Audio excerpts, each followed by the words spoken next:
Chapter 486. Chi. Amidst the faint sound of breaking air, a figure suddenly flashed in front of Tony like a meteor. Then it directly passed by Tony and rushed to the back of Tony. That was the scene when Noah couldn't accurately control his attack, causing his fist to hit the air and his figure to directly pass by Tony. It was a tornado just now, and now it's super speed. Could it be that the tornado was the power that you stole from Mekl, who controlled the sky, the storm, and the lightning, and this super speed was stolen from Wells Lana? Tony was shocked when he realized what was going on, and his face was brimming with a bright smile. That's similar to Yarek's authority, but I heard that when he first obtained this authority, he suffered a lot because of it. There are a lot of problems with using this authority of God speed. It's not something that can do a lot of things. For example, the inability to accurately attack was one of the problems. In addition, entering the super speed state would make Noah's senses go through super speed. If he kept in this state, it would be like entering a world where time was constantly increasing, and it would make his senses dull. As for the other problems that would cause side effects to the body, they were eliminated by Noah's physique. Even so, there were many problems with the super speed brought by the Phoenix avatar. Also, although this speed is amazing, it's a pity that it's just speed, it's useless against me. Tony raised the knight's sword in his hand, and his eyes bloomed with a terrifying look like a wild beast. I've trained my eyesight a little too much. For example, I'll stare at the falling rain seriously and aim at one of the raindrops. The moment the raindrops fall in front of me, I'll swing my sword and cut the targeted raindrops in half. Thus, I've developed the ability called Mind's Eye in Chinese wuxia novels. So, no matter how fast you are, you can't hide from my eyes. The moment he finished speaking, Tony suddenly took a step forward, as if he could see through Noah's movements. He directly stabbed the knight's sword that was surrounded by a large amount of magic. Noah, who was in the super speed state, flashed out as if he teleported. At the same time Tony's sword stabbed out, his body directly appeared in front of Tony's sword. Noah's expression changed at the sudden attack, which was like a foresight. If it was a normal person, they would have directly hit Tony's magic sword, but Noah had superb senses and felt the trajectory of Tony's magic sword in advance. Just as Noah was about to collide with Tony's magic sword, he abruptly cancelled his phoenix transformation and leaped to the side. Clang! In the next second, Tony's magic sword flashed and swept forward, cutting the ground where Noah was originally at into two halves, creating a long gully. The sword didn't lose any momentum and continued forward with a sharp sound. At this moment, Noah's eyes flashed and he once again used the Phoenix avatar. Whang! In the state of super speed, this punch would only land on empty space. However, the moment he raised his fist, Noah immediately cancelled the use of the Phoenix incarnation, allowing his body's speed to return to normal as he raised his fist. The giant that blots out the sky supports the heaven and earth with his hand. I will let this divine power flow into my body. From now on, I will display the ultimate power that no one can match. In Noah's mind, the stone plate connecting the 10 avatars rotated from the phoenix to the indomitable giant. Whang! At this moment, Noah felt as though his body had been directly injected with a terrifyingly powerful strength, causing his raised fist to seem as though it could split the heavens and earth. It carried with it an extremely terrifying pressure. At this moment, Tony was still in the posture of thrusting out his sword. Feeling the terrifying pressure coming from behind him, his heart fiercely tightened. Ha-yeah! It was only for a moment. Accompanied by a violent roar, Noah raised his fist and suddenly swung it down. The air cracked as if it couldn't bear the weight. Amidst the violent sound of the explosion, a violent wind blew and his fist landed heavily on Tony's back. Dong! Before he could even let out a scream, Tony was smashed into the ground by an unimaginably terrifying force, sinking into the ground. Bang! Like a meteor crashing into the ground, the terrifying force not only smashed Tony into the ground, but also shattered the ground, bursting out a deafening roar. As the ground trembled and shattered, the huge crater that had been created by the eruption of the huge tornado shook, and the range of the crater expanded from the original several hundred meters to a range of over 1,000 meters. In the legends, the god known as the great hero, Hercules, was a god of strength who could lift the sky. Whether it was Welslana or Mekl, they had a deep relationship with this god of strength. Therefore, Welslana's bull incarnation represented monster strength. When using this incarnation, Welslana would obtain divine power no less than that of Hercules. Mekl's appearance was also based on Hercules, so he also had unparalleled divine power.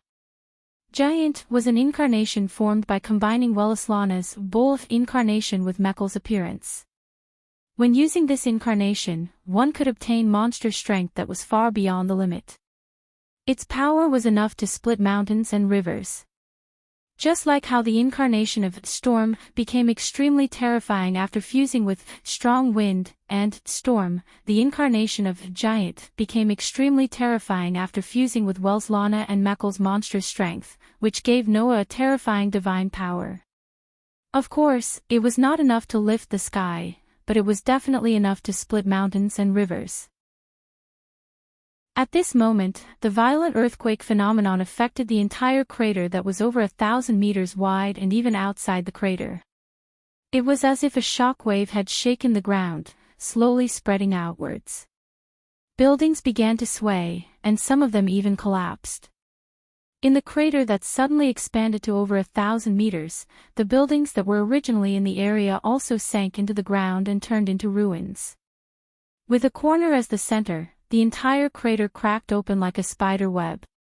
It looked as if a demon was about to break through the ground and crawl out, making people feel a chill down their spine. Q. Noah, who had punched the ground, let out a long breath and slowly retracted his fist.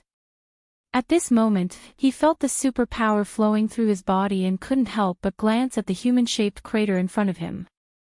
Don't tell me he's dead. Tony had the steel barrier, which was called the authority of an undying body. Nearly 100 cuneiform runes that could make people as hard as steel made his body's strength reach a terrifying level. However, Noah clearly felt that his punch using the giant incarnation had indeed broken through Tony's steel barrier and landed on his body. Even so, it still brought disaster to the surrounding area. One could only imagine how terrifying the power contained in Noah's punch was. To put it bluntly, even if the giant mecha came in front of Noah, Noah was confident that he could turn him into a meteor and disappear into the sky with a single punch. This way, even if Tony had the steel barrier to counteract most of the force, it wouldn't be strange for him to die. However, Noah wasn't worried about this at all. This was because Noah knew how tenacious the life force of the Godslayer was. Even Noah had the elf incarnation that could bring the dead back to life, so Tony definitely wouldn't die so easily. But after being buried for so long, it should be possible to suffocate him to death, right? Noah looked down at the human-shaped crater in front of him and helplessly jumped in after a while. Chapter 487. When the battle between Noah and Tony came to an end, a young girl appeared on the rooftop of a building over 1,000 m away which was lucky not to be affected by Noah's foul strength. She was a fair-skinned young girl who was obviously not born in the East. She looked like she was only 12 or 13 years old.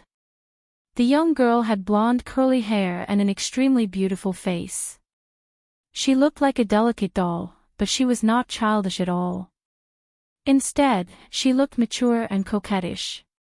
If one were to describe Pandora as a sweet and adorable girl who possessed a womanly charm, then this girl would be a little adult who deliberately pretended to be an adult, but was actually an awkward little girl on the inside. This little adult had her eyes closed at this moment.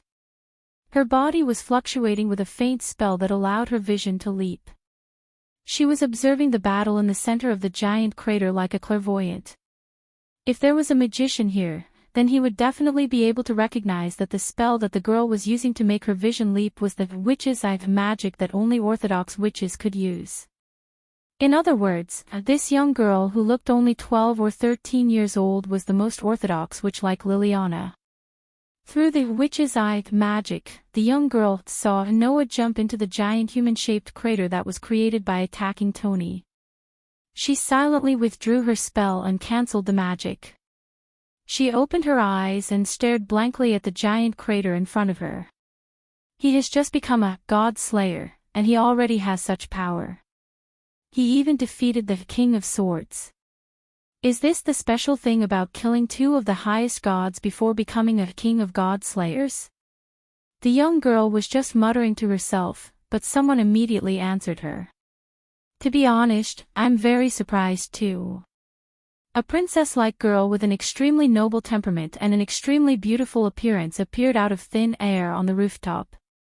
She looked down at the exaggeratedly huge pit from a distance and let out a bitter laugh.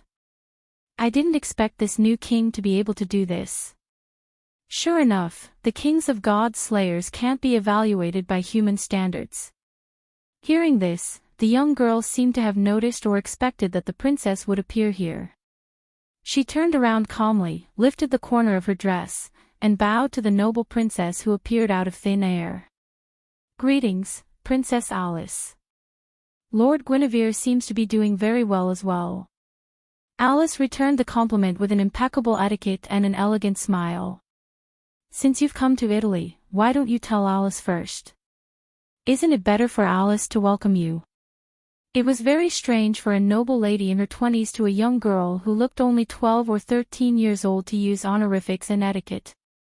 However, those who knew the situation would know that regardless of appearance, the former was less than 1/10 of the latter's age. Because Guinevere, who stood in front of Alice, was not only the goddess of the earth, but also the god ancestor who had surpassed human wisdom after several reincarnations. Therefore, regardless of whether Alice's respect was superficial or not, the young girl named Guinevere accepted it calmly and said with an elegant smile, "Thank you for your kindness. Actually, I don't like to meet the new king in such a sneaky way. However, if I do it openly, the prince will definitely be more than happy to set up a trap that will make me regret, and then wait for me to step into it myself, right?" As she said this, Guinevere turned her head and looked to the side. Am I right? Black Prince Yerek. As soon as Guinevere's voice fell, a bolt of lightning suddenly flashed from where she was looking. The lightning gradually turned into a human figure, and a man surrounded by electric arcs emerged from it. The Wise Men's Council, once led by Alice, called this power lightning spark. It was the same as the incarnation of Noah's phoenix, which allowed the user to obtain the authority of lightning speed that surpassed everything. Yerek usurped this authority from the angel of lightning and illusion named Ramiel, who was also the god of disobedience, so that he could turn into lightning, enter the world of lightning speed that no one could surpass, and get the motor nerves that were as light as a cat. This authority of lightning speed was also Yerek's signature ability and the core of his battle. He, who was good at strategy, would use this authority of lightning speed to create an advantage and use strategies. He also knew the operation of lightning speed like the back of his hand, and almost no one could match him. To be honest, Noah, who had just obtained the power of lightning speed, was not just a little bit behind Yerek. To be precise, it should be said that the difference in skill proficiency was not just a little bit. Since you know the enemy's whereabouts in advance, then setting up a trap there first is a sign of respect for the enemy. If you don't have this level of awareness, then why make enemies? Yerek said in an extremely calm and emotionless tone. He didn't seem to care at all.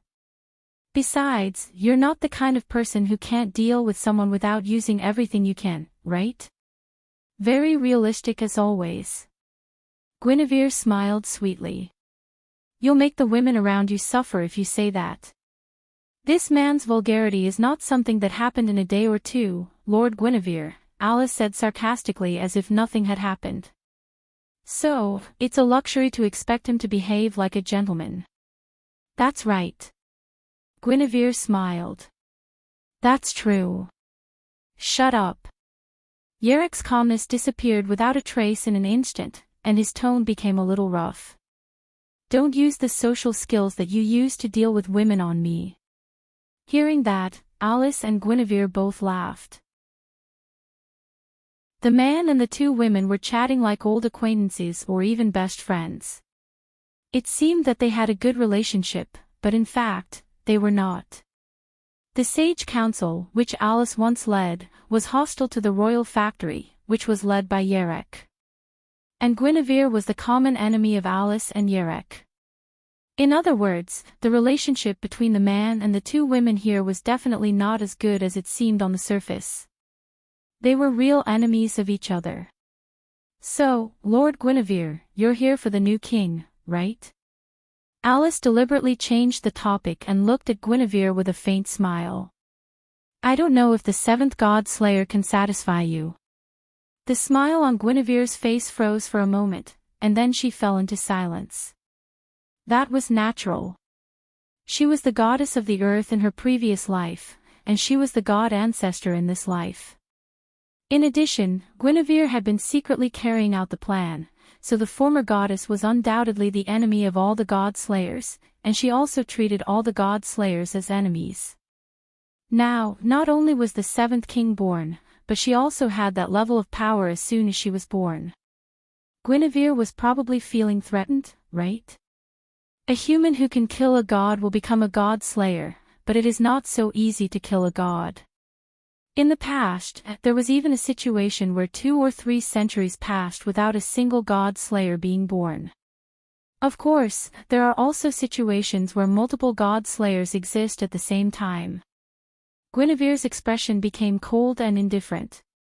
Now that there are 7 kings who can kill a god in this era, it is the end of the world, so that Lord absolutely must be resurrected. Because only he is the nemesis of the god slayers, only he is the one who can end the fate of all the god slayers. Leaving these words, Guinevere's body turned into a burst of darkness and disappeared on the spot. Looking at where Guinevere disappeared, Alice shrugged and looked at Yerek. "That's what he said." "What do you think, Alexander?" "What do you think, Alexander?" Yerek glanced at Alice, and then his whole body flashed with electric light, and he swept into the sky, disappearing into the sky in an instant with a speed that was absolutely comparable to real thunder and lightning. Seeing this, Alice smiled happily. That man also feels pressure. As she said this, Alice cast her gaze at the giant pit that was thousands of meters wide, and the smile on her face disappeared, leaving only endless bitterness. "But, if possible, I really hope that he can think about us who are dealing with the aftermath." Chapter 488. The next day, in the entire Italy, whether it was the news or the headlines of the newspapers, there was only one piece of news. That was, yesterday, a meteorite fell in the center of Rome, the capital of Italy, turning the ground within a range of more than 1,000 meters into a huge crater. In this huge pit, there was basically nothing that originally existed in this place that was lucky enough to survive.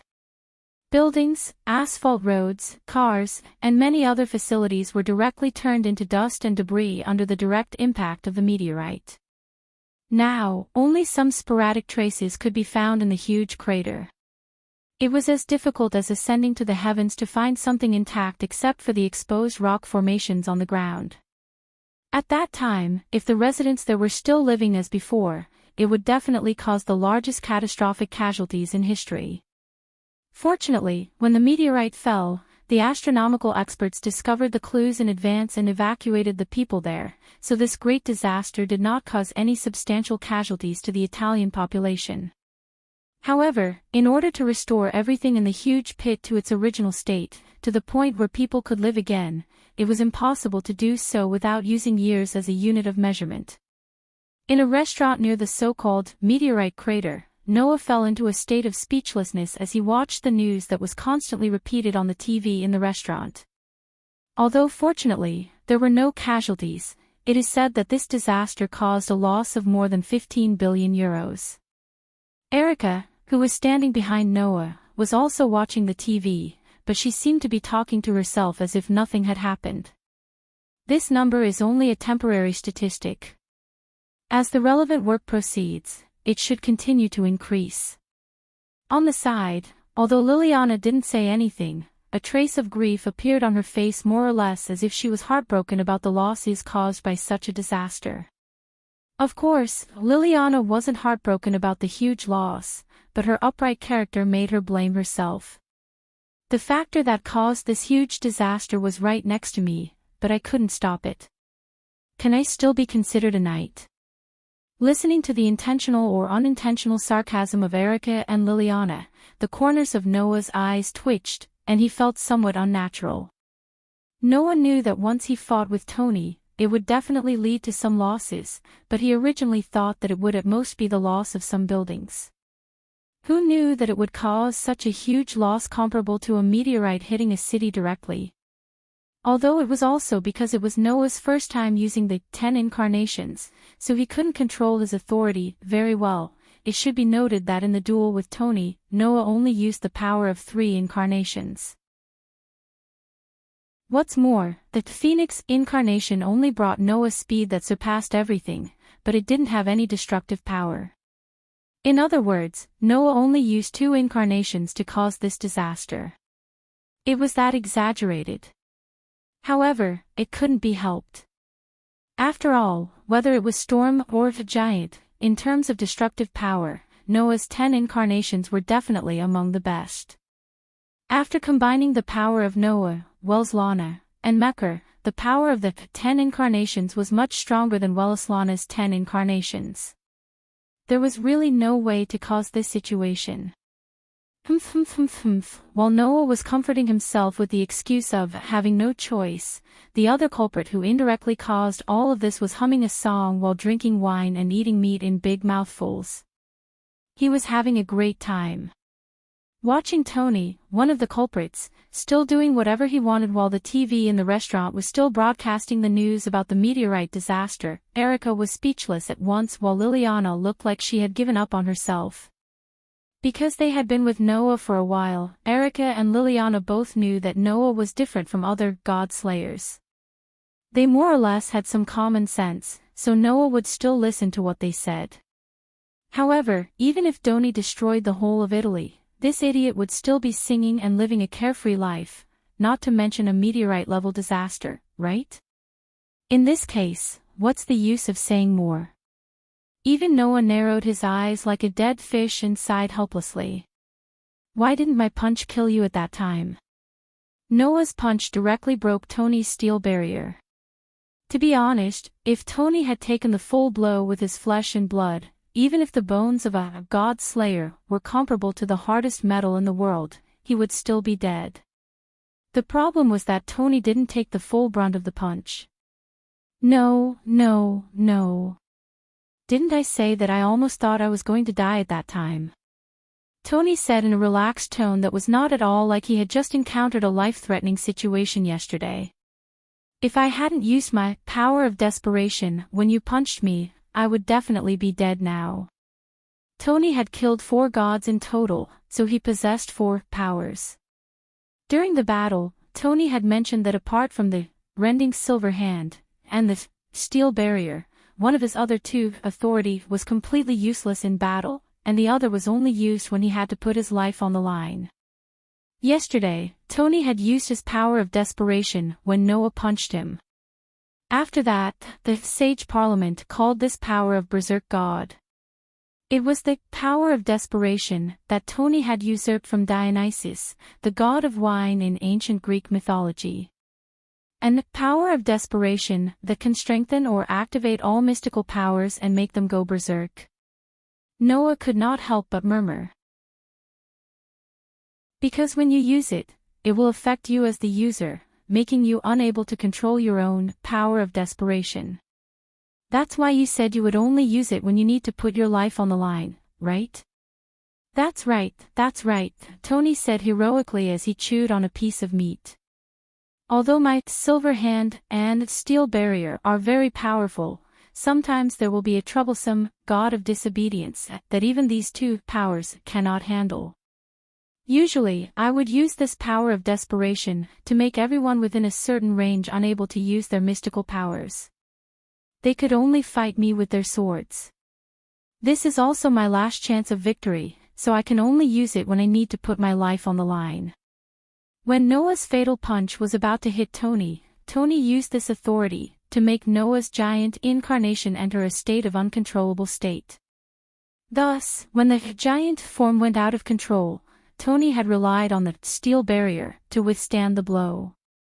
However, he was still knocked into the ground by the power of the giant form that had gone out of control. Tony, who had almost lost his life underground, once again used the steel barrier. This power of desperation was the power of desperation that Tony had stolen from the Norse hero, Siegfried. In addition to being able to turn Tony's body into steel, both the weight and hardness of his body would be increased by leaps and bounds.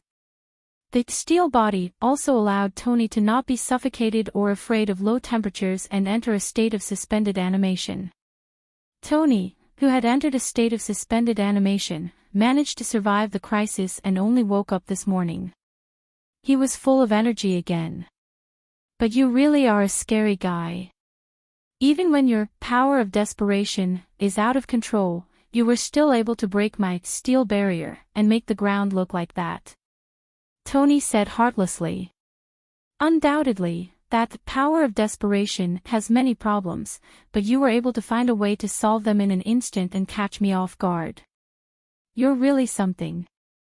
Once Noah's phoenix form was used, it had the weakness of not being able to attack accurately. But in such a situation, Noah came up with a solution on the spot. First, use the power of desperation, and then dispel the power of desperation when it was time to attack.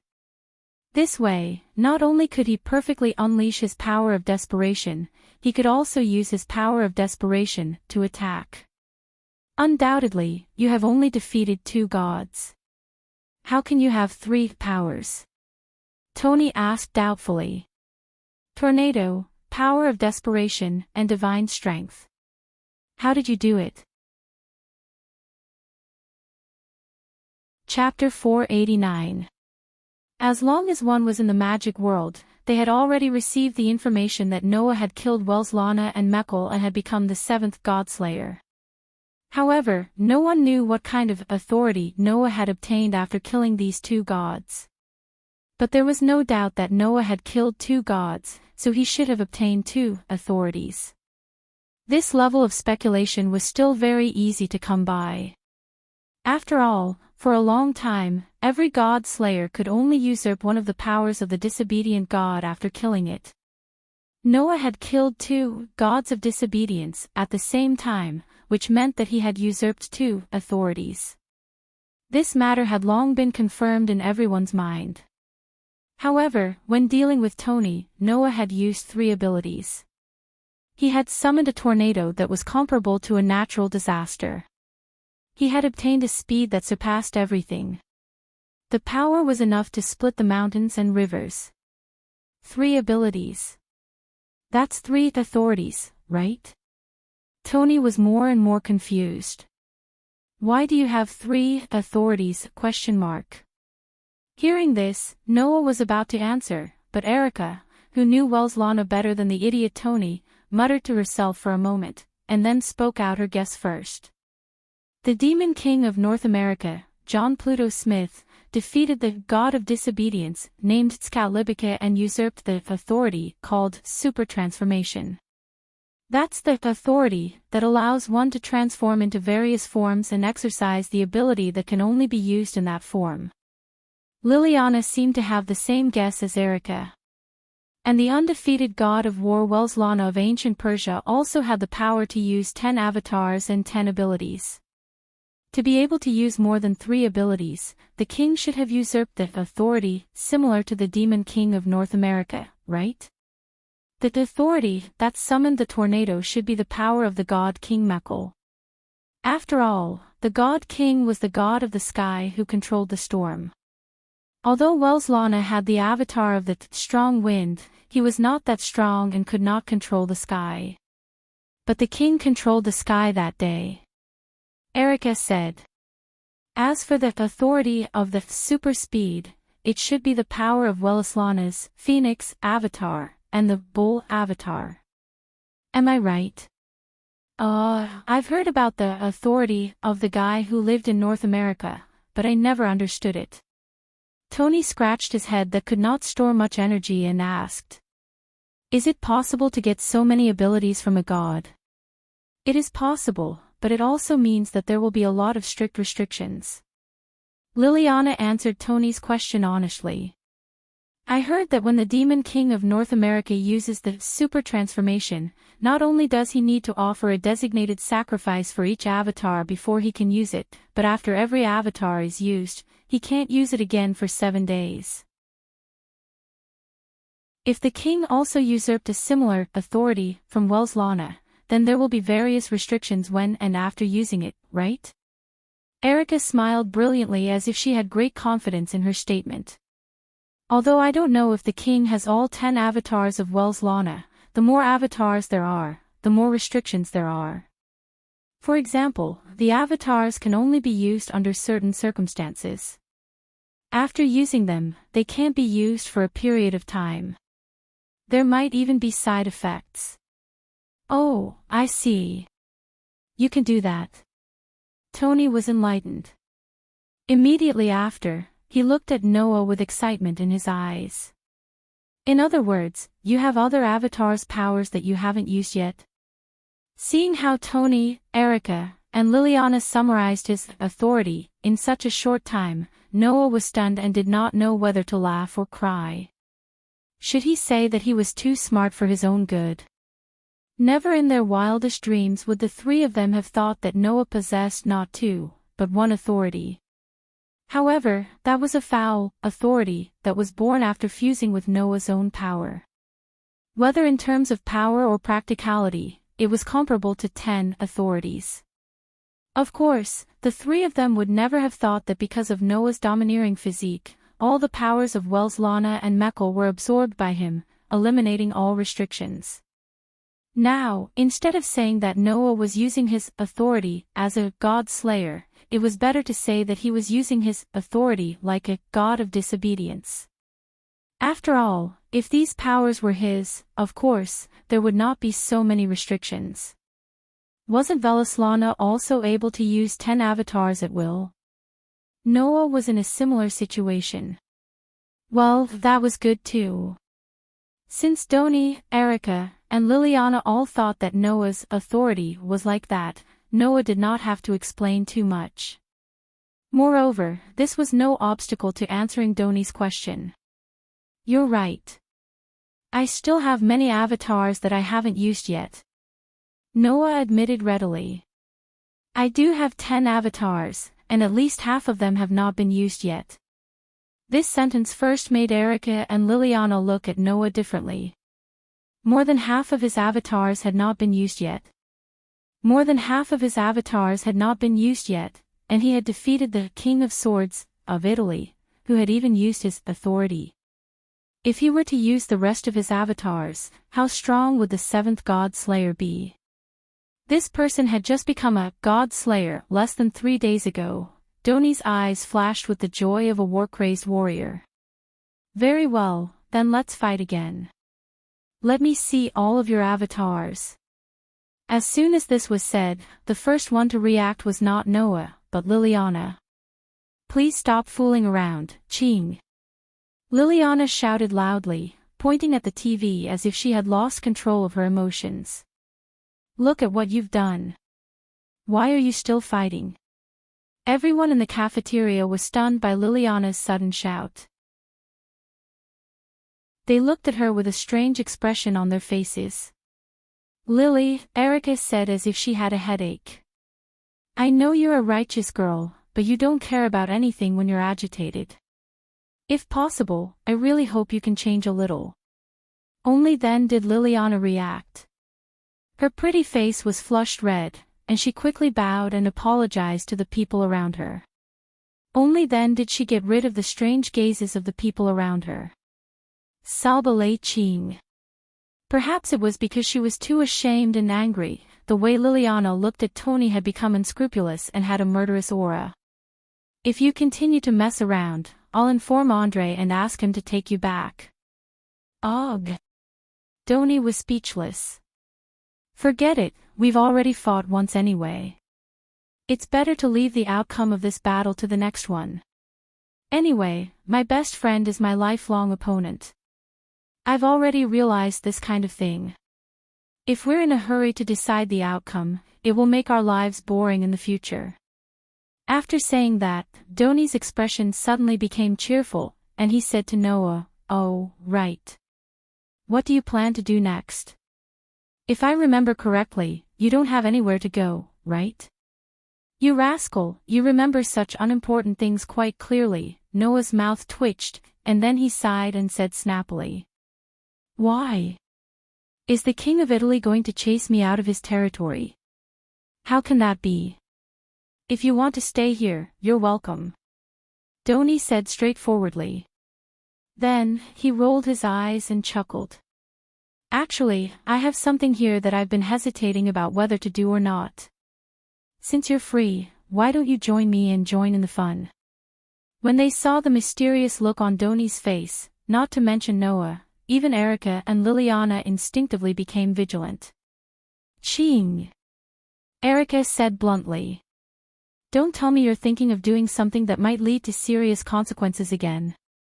"Ching," Liliana also said righteously.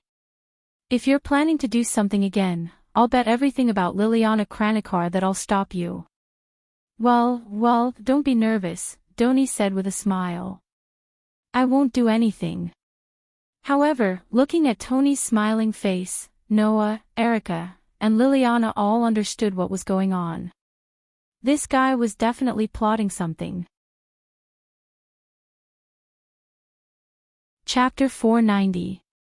On the same day, Donnie, Erica, and Liliana all said that they had to return to the hotel where almost all the heads of magic societies in Italy had gathered because of Donnie's summons.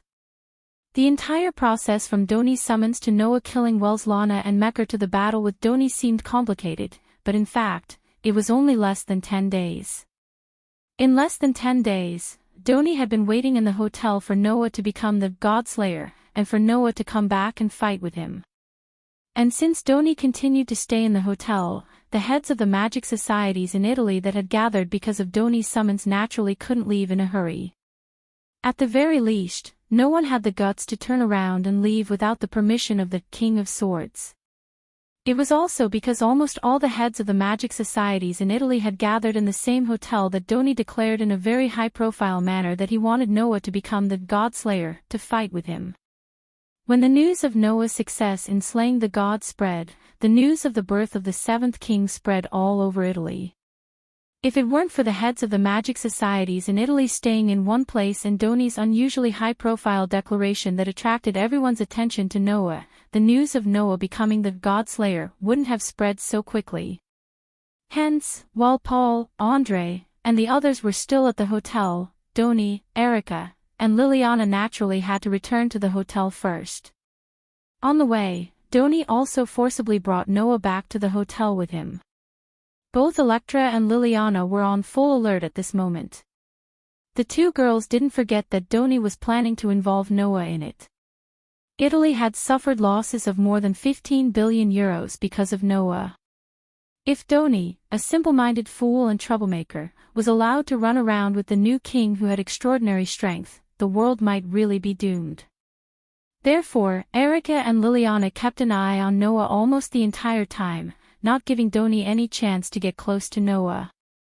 Perhaps the two girls would continue like this until they returned to the hotel. Noah was speechless.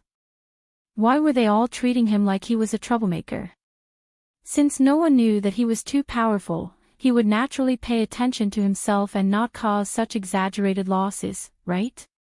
Erica and Liliana simply treated Noah as a child who would be led astray by Donnie. It was as though Noah would definitely mess around with Donnie if they didn't keep an eye on him.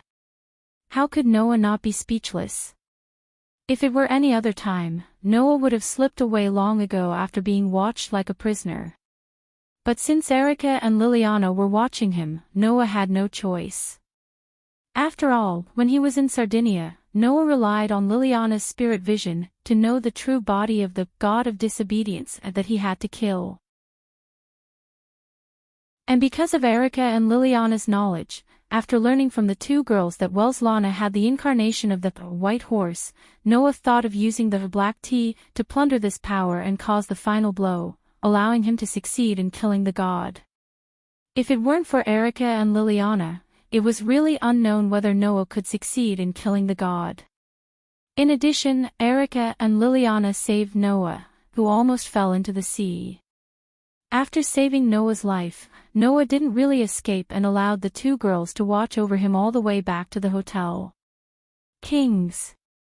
Kings. Greetings, kings.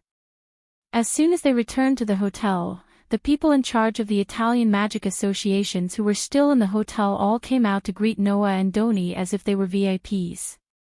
Doni accepted it calmly, and Noah had no intention of correcting him. After admitting in front of Erica and Liliana that he had to deal with the god of disobedience as the god of disobedience, Noah was mentally prepared for this and naturally wouldn't correct the behavior of others who treated him like an emperor. In Noah's view, this was just a deal. If others worshipped Noah as their king, then Noah would deal with those gods when the god of disobedience caused trouble for these people. It was just a deal. And this was also the ultimate interpretation of the relationship between the god of disobedience and the related people in the magic world in this world. Not long after, Paolo and Andre walked out of the crowd. "Hey, Andre." Doni greeted Andre warmly. "My friend, I'm so happy to see you so energetic." "Don't call me that. You're a moving piece of trash. You're the most annoying scum." Andre scolded Tony as soon as he stepped forward. "I knew you would cause so much trouble. That's why I needed to stop you. But you tied me up and threw me into the inner room of the toilet. You're not human. Bastard."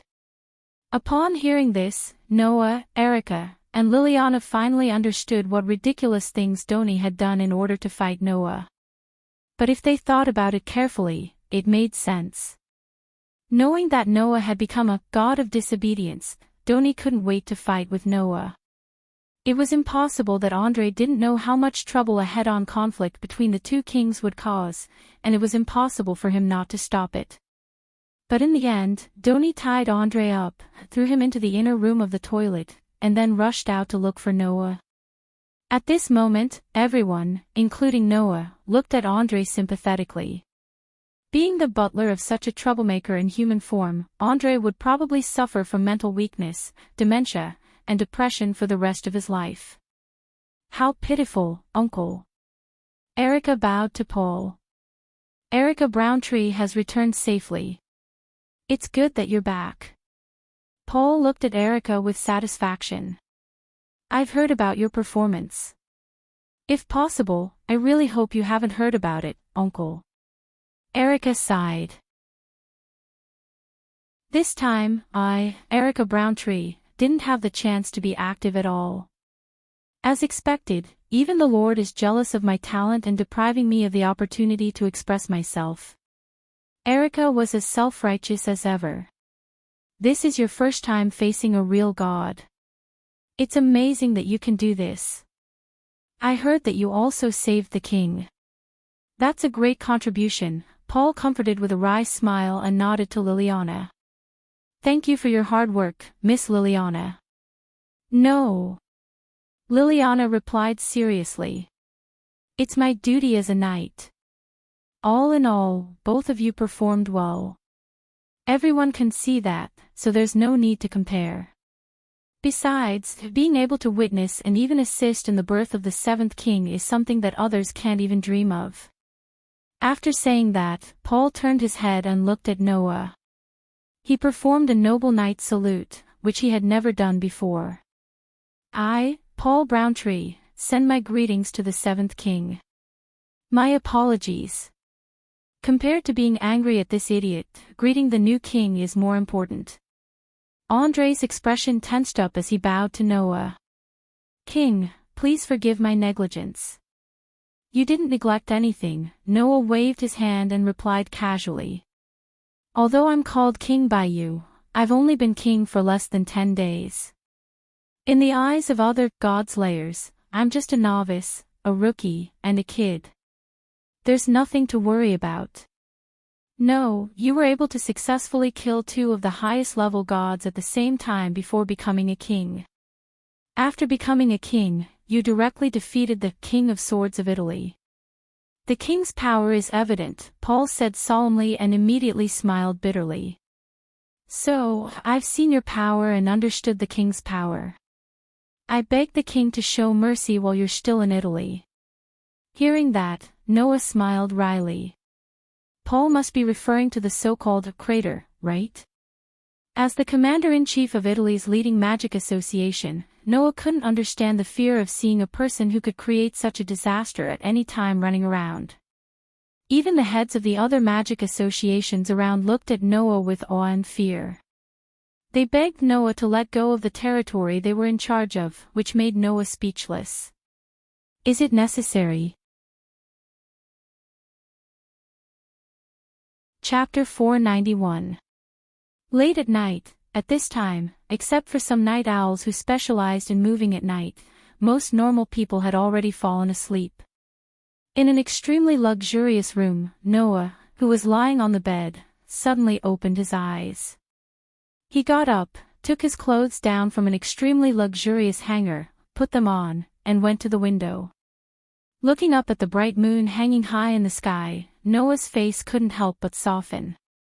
Even in Italy, the moon is so beautiful. Leaving these words behind, Noah walked out of the luxurious room. With the soft sound of the door closing, the entire room returned to a deathly silence. There was no longer any life in the room. At the entrance of the hotel where all the heads of the magic associations in Italy gathered, Noah slowly walked out of it. The streets were brightly lit. Even at night, the street lamps beside the road were still working tirelessly. Some of the buildings on both sides of the road had been completely turned off, but some, like the hotel, could still be seen through some windows, illuminating the entire dark world. Looking at the few vehicles driving back and forth on the road with their headlights on, Noah took a deep breath of the cold night air, turned around, and was about to walk in another direction when a voice sounded at the entrance of the hotel.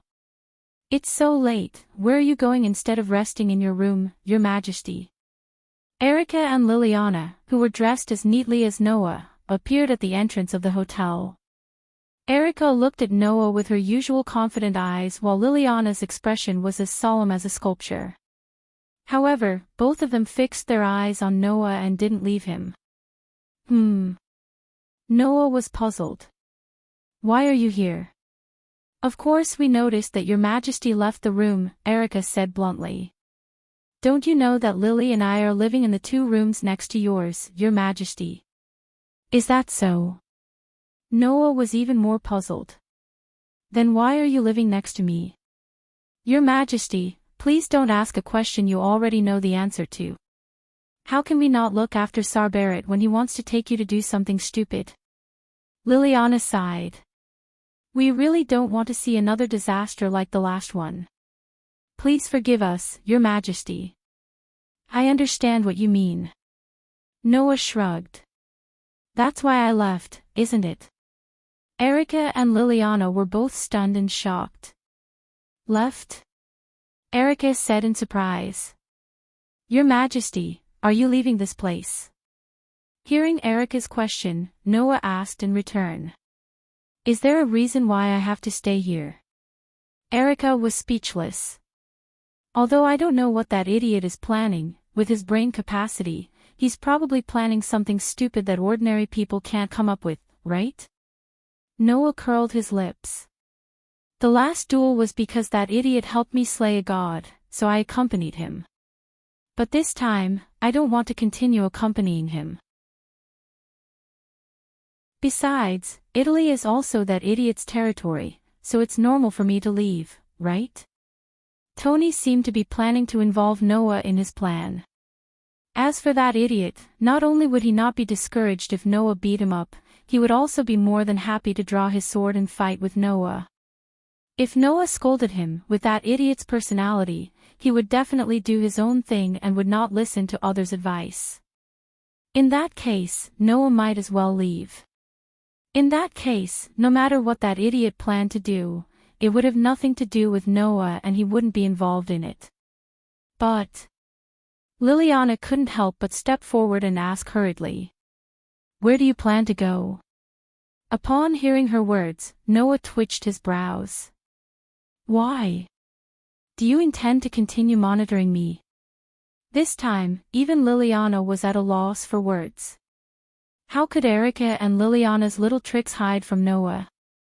Even though they said that they were staying next to Noah's room to prevent him from getting involved in that idiot Tony's stupid plan, this also meant a certain degree of monitoring, right? After all, Noah had a tremendous power that could cause catastrophic losses even if he casually cast a spell. No one could feel at ease letting such a dangerous person wander around. It was due to this that Andre was around Tony, who also belonged to the category of dangerous people. Andre also had the role of monitoring Tony and preventing him from doing anything stupid that would lead to huge losses. It's not that I can't understand your concerns. I'm sure you will still be worried no matter what promises I make. But to be honest, if you treat me like a prisoner, you will only piss me off. That's not good, right? Noah crossed his arms and looked at Erica and Liliana. I don't want to be monitored everywhere. If you continue to be so unscrupulous, even though you are my saviors, I will consider learning from Tony and learning from him. I will tie you up and throw you into the toilet before leaving. The corners of Erica's and Liliana's eyes twitched at the same time and strong resistance surged on their faces. Not to mention Erica, who had great confidence in herself and always emphasized glamour. Even Liliana, who had always adhered to her knighthood, would probably pass out because of the excessive humiliation if she was tied up and thrown into the toilet, wouldn't she? As for resisting, it wasn't a matter of whether they wanted it or not, but whether they could. Not to mention how terrifying the authority of the seventh king of the God Slayer in front of him was, even before he became a God Slayer. In terms of swordsmanship alone, this man blocked the magic sword of Italy's King of Swords, and easily defeated Liliana. Therefore, if Electra and Liliana resisted, Noah could have easily taken care of the two famous prodigies without using his authority, couldn't he? Kaching seemed to have said that you don't have anywhere to go, right? Erica changed the topic. Although I don't know what's going on, you just left like this. Do you have anywhere to go? It's true that I don't have anywhere to go, but that doesn't mean that I don't have anywhere to go. Noah shook his head and looked up at the sky again. Even without that idiot Tony, I would still leave this place. Why? Liliana asked subconsciously. Noah smiled calmly and said, because I have something that I have to find. Noah had two purposes for coming to this world. The first purpose was to find a way to increase his strength, to at least increase Noah's own strength to the point where he could defeat Hades and protect his companions and family. Noah had already completed this purpose. After killing the undefeated god of victory and the king of gods in the Mediterranean Sea, he absorbed all the power of Welslana and Mekhl and fused it with his own power, giving birth to the authority of the 10 incarnations, and becoming the God Slayer. Now, compared to before, Noah's strength could be described as earth-shattering. It was no longer the same. With his current strength, it wouldn't even take much effort to deal with Hades. Therefore, Noah could focus on completing the second purpose. Find the world fragment. No matter what the reason is, there's no need for me to continue to stay here. Noah spread his hands. So, let's part ways here. After that, Noah turned around, waved his hand at Erica and Liliana, and walked to the other side of the hotel. It's not bad to have someone to send me off before I leave. Looking at Noah's back gradually walking away, Erica and Liliana opened their mouths at the same time as if they wanted to say something, but in the end, they chose to give up. They stared blankly in the direction where Noah left and did not speak for a long time. After leaving the hotel, Noah walked along the sidewalk that was still crowded even at night and walked forward aimlessly. Although I'm looking for the world fragment, the world hasn't given me any clues about the whereabouts of the world fragment. Where should I go to look for it? As he walked forward, Noah, who was thinking about this question, suddenly frowned after a while. He suddenly raised his head and looked ahead. On the opposite side of the street, a young girl slowly walked over. The moment he saw the girl, Noah's body suddenly straightened up without any reason, and his limbs were suddenly filled with strength. His body automatically entered a state of battle. Chapter 492. On the street where one or two people would pass by every once in a while, Noah's gaze met with the girl walking towards him, causing the surrounding atmosphere to become heavy all of a sudden. The girl suddenly stopped and stared at Noah's face. She was a very beautiful girl. She looked to be about 13 or 14 years old, and her height was only half of Noah's. She was a standard girl that people would think of as a child. However, such a girl not only had an angelic face, but also had a kind of beauty that ordinary people could not understand. It turned into a temperament that rippled around the girl's body, making the girl extremely eye-catching no matter how one looked at her. However, the passers-by who should have been distracted by the girl's beautiful figure didn't seem to be able to see her. Or rather, they didn't seem to be able to sense her existence. Even when they brushed past her, they continued to walk on their own, their footsteps not pausing for even a moment. It seemed that only Noah was able to discover the girl's existence. Thus, Noah saw the girl's appearance clearly.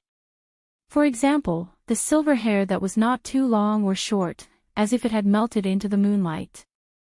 Also, the pair of snake eyes that were as deep as the night, darker than Noah's eyes. That's right. It was the snake eyes.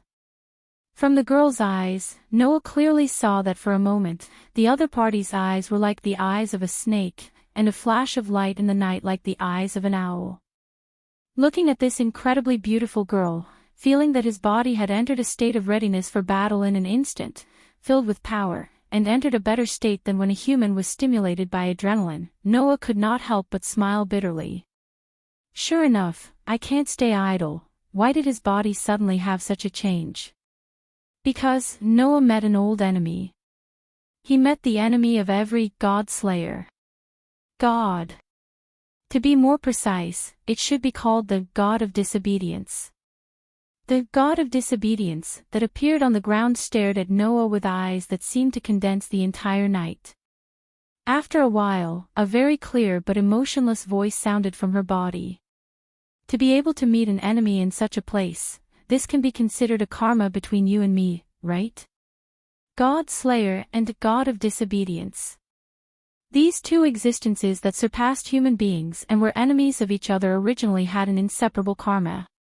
At least, after becoming a God Slayer, no matter where Noah went, as long as he was still in this world, then he would be like a flower that attracted bees and butterflies, in a strange way that would make others feel inconceivable, wandering on the ground of this world, and meet the God that appeared on the ground of this world.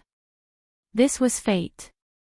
Therefore, the girl used the term karma. This concubine has indeed heard that there is an enemy in this land who possesses a demonic sword that can cut through everything. The girl stared at Noah intently, her voice lacking the basic uplift and without the slightest emotion. However, although you also have the aura of a sword, it is not as sharp, and it is mixed with the aura of other forces, and there is even an aura that I hate very much in it. You should not be the king of this world, right? What difference does it make whether I am or not? Noah met the girl's gaze and suddenly smiled. For me, your identity as the God of Disobedience is enough, and for you, no matter where I am the God Slayer, I am your enemy. You and I can't let each other have a good time. As long as you know this, is there a need to know anything else? Well said, arrogant people on the ground who see the gods as prey. Between you and me, it is enough to be able to recognize the enemy on the battlefield, and the rest is not important at all. The girl raised her chin, her face was still expressionless, but her pair of dark eyes showed a touch of arrogance and joy. As a goddess in charge of war, I also have a warrior's part in my body. If I can compete with my enemy, even I will feel a little excited. As she said this, the girl's silver hair, which was as soft as moonlight, began to move without wind, and her petite body began to emit traces of fog-like darkness, which actually made the surrounding lights slightly dim. Then, play with me, God Slayer. The pitch-black fog that emerged from the girl's body not only had the aura of darkness, but also a power that made Noah's hair stand on end. It was like a poisonous gas, giving Noah a feeling that he would die if he touched it, as if it represented death itself. This girl was definitely not as simple as she looked on the surface. No, it should be said that from the surface, it was absolutely impossible to understand what kind of power this girl had that made people's hair stand on end. However, there was no doubt that this girl's oppressive power, or divine power, was no weaker than Welslana and Mekkel, who Noah had killed before. In other words, in terms of level, this girl in front of him was also a god of the highest level. However, for some reason, Noah's sensing ability seemed to capture something strange in the girl's aura. It was like a cake with a piece missing, which was out of place and very incomplete. Have you noticed this concubine's flaw? The girl's dark eyes flashed, as if she had seen through something, and cast her gaze on Noah. To be able to sense that I lack a snake, God Slayer, you are not simple, but even if I am not complete now, I still have the power to compete with my enemy. Not complete. I see. This goddess who came from nowhere did not seem to be in a complete state, so she gave Noah a feeling of incompatibility. In other words, even if this goddess in front of him was a god of the highest level, before she recovered her complete state, her power would definitely not be as strong as Welslana and Mekkel at full power, right? With this thought in mind, Noah immediately relaxed a lot. He looked around and found that there were still pedestrians around them. When he saw that they were approaching, he looked at the girl. It's not easy to fight here, let's change a place. There's no need for that. The young girl frowned and looked around. If you feel that the surrounding humans are too much of a hindrance, then let me use my death word spirit to eliminate them all. After saying this, the dark fog on the girl's body suddenly rose and spread to the surroundings. Seeing this, Noah narrowed his eyes and smiled indifferently. I'm sorry, although I don't know what you are planning to do, I said to change a place, so I have to change a place. I don't mean to ask for your permission. As he said this, in the depths of Noah's heart, the outline of the stone plate connected to the 10 avatars suddenly turned and pointed to the image of a phoenix spreading its wings. Fear those with wings. Evil people and strong people, all fear me with wings. My wings will bring you a curse, and evil people will not be able to hit me. As if it came from the distant horizon, the voice turned into an echo, echoing under the night sky. Then, the girl only saw Noah's figure suddenly disappear, and in the next moment, a hand quickly enlarged in front of her eyes. The girl's dark pupils abruptly shrank for no reason. However, it was already too late for him to react. In the girl's eyes, the hand that enlarged in front of her suddenly grabbed her throat and lifted her up. Shortly after, the girl heard the sharp sound of the wind blowing past her ears. That was the sound of Noah, who had entered the state of lightning speed, directly lifting the girl up and leaping up. Like a phantom, his body turned into a flash of light and flew towards the sky. When Noah used the Phoenix avatar, not only could he obtain a speed that surpassed everything, his body would also become abnormally light, and his agility and jumping ability would be greatly improved. If there was someone at the scene, then, he would be able to see that Noah, who had turned into a phantom, flashed past like a stream of light and grabbed the girl's neck. Then, he soared into the sky, like a meteor streaking across the sky, and fell in another direction. It was only 2 or 3 seconds. In the next moment, the girl felt the hand that was choking her neck fiercely throw her to the ground. Bang! A muffled sound resounded through the sky. Chapter 493. Whoosh! With a sharp piercing sound, a petite figure shot down from the sky like an arrow leaving the bow, smashing directly into the ground without any reduction in momentum. Bang! In the muffled sound, the petite girl smashed into the ground, stirring up a burst of thick smoke and scattered gravel, causing the falling gravel to make a burst of paw sound. Bang! However, in the next moment, the smoke and dust that filled the air from the ground was blown away by a burst of dark wind like an explosion, revealing the situation inside. The girl, whose whole body was fluctuating with a deep mist-like darkness, stood in the middle of the dark wind without the slightest injury, but her eyes were slightly hazy as she looked forward. Noah, who had appeared in front of the girl out of nowhere, looked around as if there was no one around and nodded in satisfaction. I thought I wouldn't have a chance to come here again, but I didn't expect that I would use this place as a battlefield for the second time. However, it seems that this place is really suitable. Only then did the young lady react as she surveyed her surroundings. Soon after, she discovered that she was in a terrifyingly huge pit. The giant pit was quite wide, at least more than a kilometer in size. The inside of the giant pit was filled with scattered debris and gravel of various buildings. The ground was slowly cracking like a spider web, as if something was about to drill out from the ground, which made one's hair stand on end. Impressively, it was the giant pit caused by the battle between Noah and Tony. No one will come here again. Even if there is, no one will come to this barren place at night. Noah looked straight at the girl and shrugged. Don't you think it's good to use this place as a battlefield? The girl did not answer Noah's teasing words, but stared at Noah for a while and suddenly said. Some time ago, I felt that there was an unusually strong curse power in this place.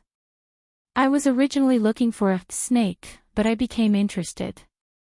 With the idea that it's not bad to go a little further, I came here. That was why Noah had coincidentally met the god of disobedience in Rome, Italy, who had blended into the crowd. Now that I think about it, the only ones who could create this place, other than us gods, are you god slayers. The girl's eyes flashed. King of god slayers, is this temporary battlefield created by your power? Like I said, that kind of thing is not important at all. Noah slowly withdrew his sloppy expression and said calmly. I'm sorry. Although I have no enmity with you, since you've become a god slayer, and judging from your behavior just now, you don't seem to care about the lives of humans. In order to prevent you from causing unnecessary trouble, I'll have to ask you to leave. A strong curse power burst out from Noah's body, like a burning flame, rising from Noah's body, causing Noah's coat and clothes to flutter without any wind. After all, the people here serve me as their king. As a deal, I've already decided to take care of you, god of disobedience, for them. Seeing Noah's body constantly fluctuating with curse power, the girl finally smiled. Her smile was unusually happy. She looked exactly like Tony. The girl was also happy for the upcoming fierce battle. Amazing power. Only with such power can you be qualified to be a god's enemy and have the ability to wield your sword and kill us gods, the girl said with joy from the bottom of her heart. However, God Slayer, there's one thing you're wrong about. It's not that we have no enmity. You're the king of god slayers, and I'm a god. We're enemies, don't forget this. Thank you for reminding me. Noah's eyes gradually narrowed. Then, let's begin.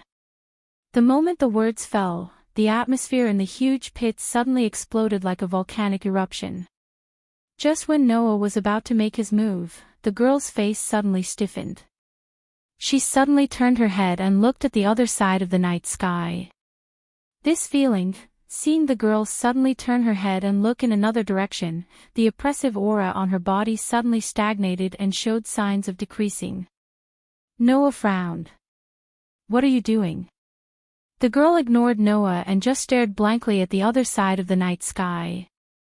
After a while, she turned her head and looked at Noah. The mist-like darkness on her body shrank back into her body. What's your name? Didn't I say that it's not important? Noah's brows furrowed even tighter. If you want to know before you're willing to fight, then it's fine to tell you. My name is Noah Doria. Noah Doria. The girl repeated the name a few times as if she wanted to remember it. Then, she nodded. Let's leave this battle for later. Noah was stunned. Although running away from the battlefield is beneath the dignity of a goddess, I am the goddess of war. Running away and retreating is also an important part of war. Regrouping is definitely not something to be laughed at, the girl said with an emotionless voice. Moreover, I have to admit that at this time, even if I fight you, I will most likely lose before I retrieve the snake. That is a loss of composure that I cannot allow.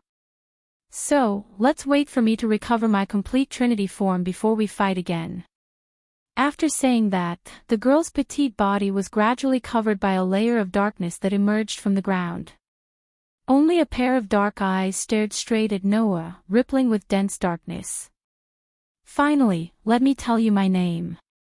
I am Athena, the goddess of wisdom and war who appeared here in order to retrieve the snake that was lost in ancient times. I am also the queen of the gods who had obtained everything in the past and lost everything in the end. Noah Doria, don't forget the name of your enemy. Wait here for the arrival of Athena the disobedient. After leaving these words, the girl who called herself Athena was finally covered by the thick darkness and completely disappeared. Noah could only look in the direction where Athena disappeared in astonishment, his expression becoming extremely interesting. Athena. Athena, one of the most famous Olympian deities in Greek mythology. The goddess of wisdom and war. Like Pandora, Athena was the most famous goddess that everyone was familiar with. It would not be an exaggeration to say that she was the most famous goddess. Although this goddess who called herself Athena appeared in the form of a small dot like Pandora, the aura of the highest god on her body made Noah believe that this was the case. Moreover, for a god, their name was equivalent to a part of their power.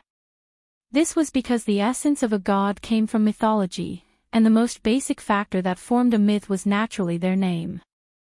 Therefore, as long as a god was a god, they would either not report their name, or once they reported their name, they would never report the wrong name.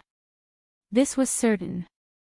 But if the other party was really Athena, then it would be troublesome. One must know that Athena was not only the most famous goddess of wisdom in Greek mythology, but also the goddess of war who ruled over war. Her father was the king of the gods in Greek mythology, Zeus. Her mother was the primitive goddess of wisdom, Metis.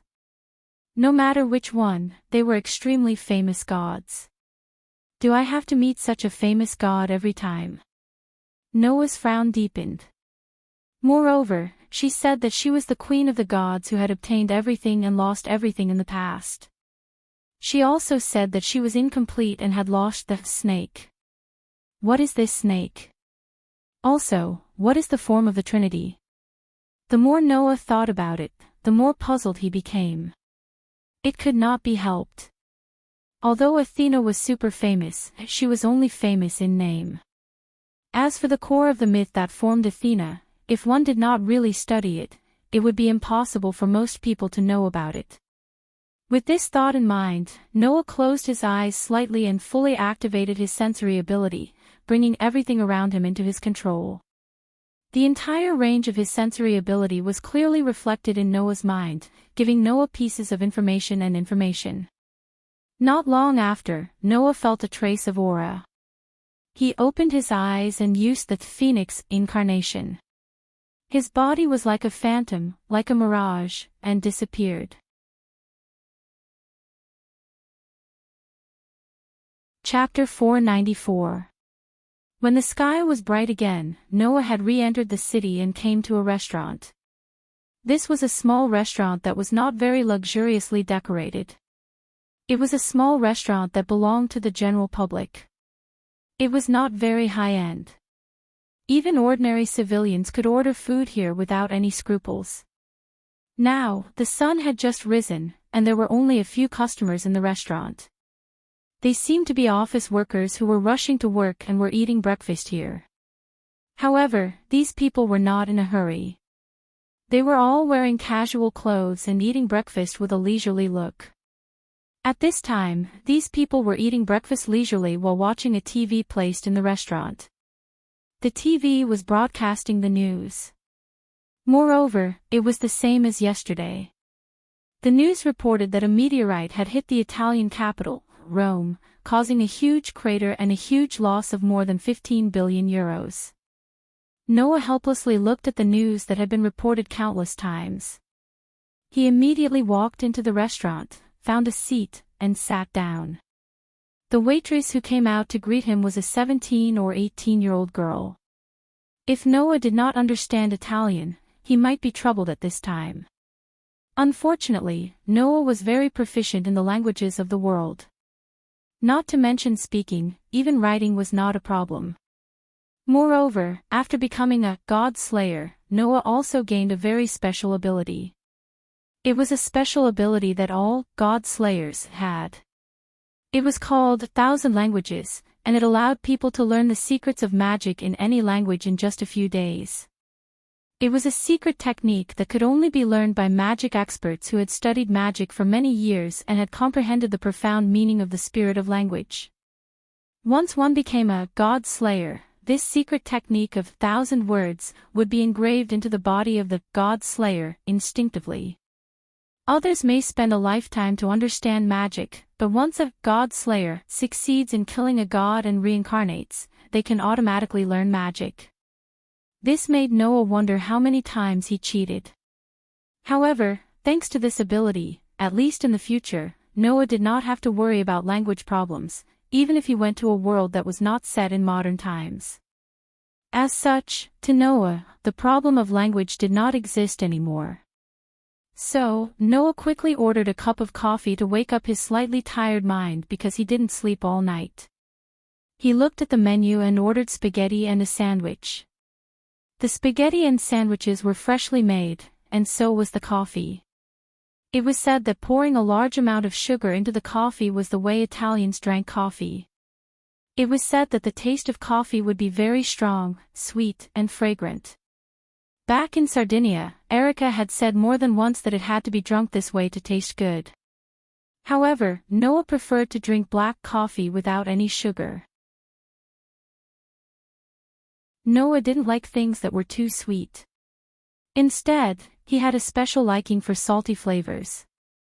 In addition, the refreshing effect of black coffee was even more obvious. Therefore, when he drank coffee, Noah drank black coffee directly. In the beginning, he had tasted a lot of bitterness, but after getting used to it, Noah felt that compared to the sweet coffee, the black coffee tasted better. In fact, this was also because of Qing Zi's influence. In the world of Night of the Magicians, when they were still living in the manor house, although Yu Zhu would make black tea for them every day, and Qing Zi also liked to drink black tea very much, whenever there was an important magician job that needed to be done, Qing Zi would drink black coffee. During that time, Noah was still learning rune magic in Yu Zhu's manor house. Qing Zi, who had to check the barrier at night, said that Yu Zhu didn't like to drink black coffee, so she forced Noah to drink black coffee with her. It was during that time that Noah gradually got used to the taste of black coffee. He was poisoned by Qing Zi. By the way, Qing Zi herself didn't like to drink black coffee. She only drank black coffee to work more efficiently at night. She forced Noah to drink with her, most likely because Qing Zi wanted to mess with Noah. In the end, Qing Zi didn't expect that in the end, Noah actually got used to the black coffee and even drank it with relish. Yu Zhu, who happened to see this scene, was surprised that Noah was much more mature than Qing Zi, which made Qing Zi's face as dark as the bottom of a pot. However, men who knew how to drink black coffee were more mature and steady men, and Qing Zi admitted this point honestly. Of course, Qing Zi wasn't the kind of person who would give up easily. Qing Zi, who couldn't use black coffee to mess with Noah, somehow found out that Noah didn't like to eat sweet things. After that, she bought all kinds of desserts in disguise and forced Noah to eat with her, which really made Noah work hard for a period of time. After that, one day, Noah heard a scream from Ching Zi's room that resounded throughout the manor house.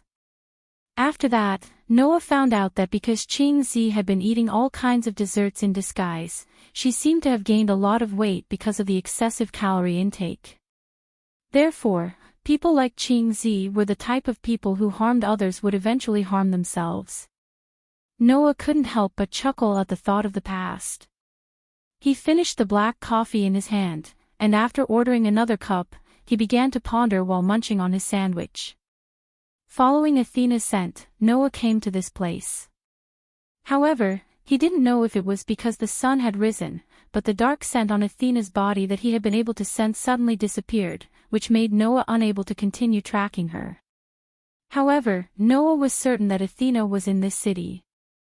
There was no mistake about it. If he wanted to find Athena, it would be a real game of hide and seek. At least I know that the goddess is nearby. That's good enough, Noah muttered to himself. Moreover, since she's the god of disobedience, she will cause trouble sooner or later. I'm not afraid that I can't find Athena. I just don't know why Athena suddenly left last night. Athena was the goddess of wisdom and war. Excluding the aspect of wisdom, as a goddess of war, Athena was much more powerful than Ares, who was also a god of war. After becoming the god of disobedience, it was not impossible for her to sink into the fanaticism of battle and war. She would definitely not give up on battle suddenly. Unless Athena had discovered something important. Maybe it's the snake that the goddess has been looking for. Noah finished the sandwich in his hand and ate the spaghetti. Although I don't know what's going on, I can confirm that Athena is incomplete. Unless I find that so-called snake, even if Athena is the highest god, it shouldn't be difficult to defeat her. If this sentence was heard by others, they would probably laugh bitterly. For humans, there was no way to defeat a god. Even the weakest god could only be sealed and not killed. As the highest goddess, even if Athena lost a part of her power, she still couldn't be weak. Even the god slayer couldn't defeat her.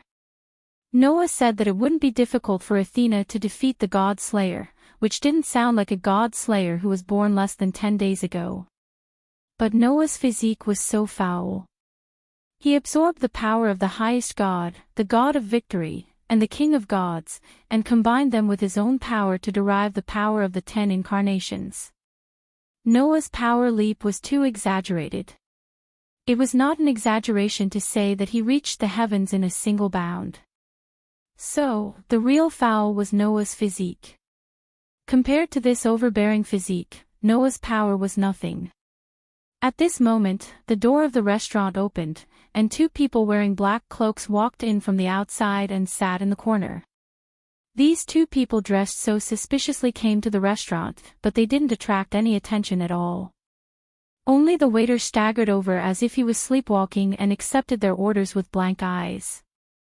Noah, who noticed this scene, raised his eyebrows without batting an eyelid. Magicians. The 2 suspicious black-cloaked people were 2 magicians. They seemed to have used some kind of magic to make the people around them unable to notice them. They also used a hypnotic magic to control the waiter and order the food. Whether it was their disguise or their actions, it was too suspicious. If they didn't want to be noticed, they could have just changed their disguise. Was it necessary to do this? Noah, who felt very suspicious, began to pay attention to the 2 black-cloaked people.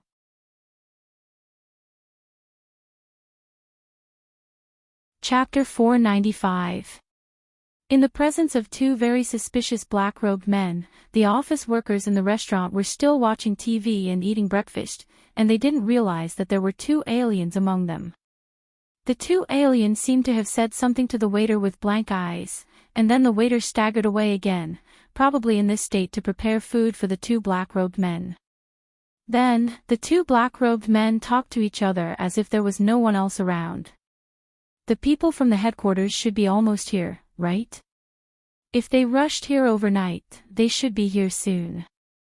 In this case, we can finally excavate the ruins. I don't know what's in the ruins, but there's a huge curse power gradually condensing in it, that's for sure. Such a huge curse power, maybe it can lead to the appearance of the god of disobedience. If that's the case, then this time the harvest is big. With the power of the god of disobedience, we must teach those formal magic societies a lesson. Fortunately, the incident with the crater attracted the attention of the magic societies in Italy away from us. That's how we were able to successfully hide from the spies of the magic societies and excavate the ruins. I heard that it was the duel between the two kings that caused the crater. TSK, sure enough, the God Slayers are a group of monsters. Forget it, if the excavation of this ruins is successful, maybe we can borrow the power of the god of disobedience, then even if those formal magic societies ask for help from the God Slayers, we will have the power to fight. Yes, let's finish our meal quickly and go back to the ruins. After the above conversation, the two black-robed men sat there quietly, chatting about some unimportant things while waiting for the dishes to be served. After the waiter staggered and served some dishes with blank eyes, the two began to eat. On the other side, Noah, who clearly heard the conversation between the two black-robed men, pondered slightly. If I'm not mistaken, the two black-robed men in front of me should be magicians from some evil magic society, right? After all, they just said the words formal magic society, which proves that they are not a formal magic society. A person's evil thoughts were limitless, not to mention a person with power. Just like how in the world of fairy tale, there were universal magic and forbidden magic or system, there were also some extremely taboo magic in this world. The only ones who could use this taboo magic without any scruples were those evil magic guilds who were rejected by the orthodox magic guilds. According to the words of these two evil magicians, the society they belonged to seems to have found a ruin, and it is very likely to attract the god of disobedience. Because of the duel between Noah and Tony, all the magic associations in Italy were now focusing on the shocking crater, which led to the discovery of this ruin by the evil magic associations. They planned to take advantage of this opportunity to excavate the ruin. Could it be that Athena suddenly left last night because of the appearance of this ruin? Noah's heart jolted. He raised his head and cast his gaze towards the two black-robed men. The corners of his mouth slowly curled up. After the meal, the two evil magicians dressed in black robes walked out of the restaurant and entered the street as if there was no one around. There was a faint fluctuation of magic on their bodies. The two black-robed men used the magic of invisibility that could make ordinary people unable to detect them. They reduced their sense of existence to the lowest level, and no one would notice them. They walked on the street in a dignified manner. After a while, they turned into an alley. The next moment, the fluctuations of magic on the two black-robed men changed, and a magic circle spun under their feet. Da! Amidst the loud stomping sounds, the two black-robed men suddenly soared into the sky like birds. Then, as if they were directly stepping on air, they leaped forward in a certain direction. That is the magic of jump. For a full 10 minutes, the two black-robed men used the magic of jump to continuously jump in a certain direction. Because they didn't need to take a detour, and because they had amazing jumping ability, the speed of the two men was faster than the average car.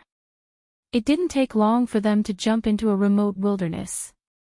And the two black-robed men who jumped into this remote wilderness abruptly disappeared without a trace.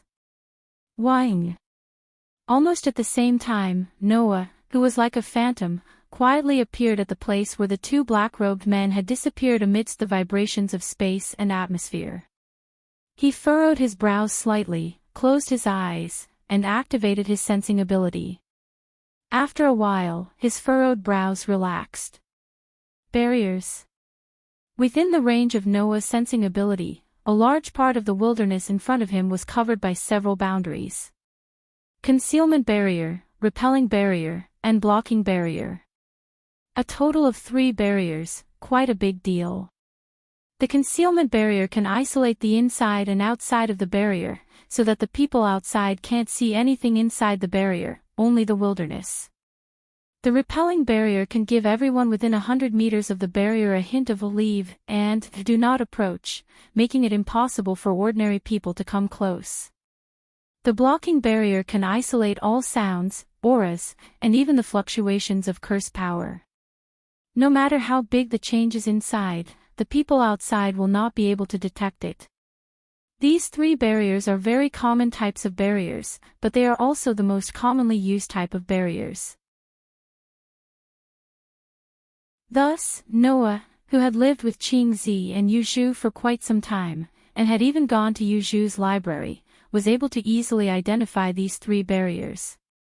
Immediately, Noah opened his eyes, and suddenly smiled. To need to set up three such cautious barriers, I don't believe that the so-called ruins are not here. After saying that, Noah directly walked forward. It's a pity that spells and whatnot are useless against the God Slayer. After saying that, Noah directly stepped forward, and broke into the barrier. Buzz! In the next moment, the barrier that was touched by Noah suddenly shook. It was like the surface of water that was rippling, but also like boiling water. It kept fluctuating. Under the direct impact of the God Slayer's body, which has the ability to resist curse power, the three large barriers were disturbed without any suspense. Bang! Then, in a muffled sound, the three barriers broke at the same time. Then, the scene that appeared in front of Noah completely changed.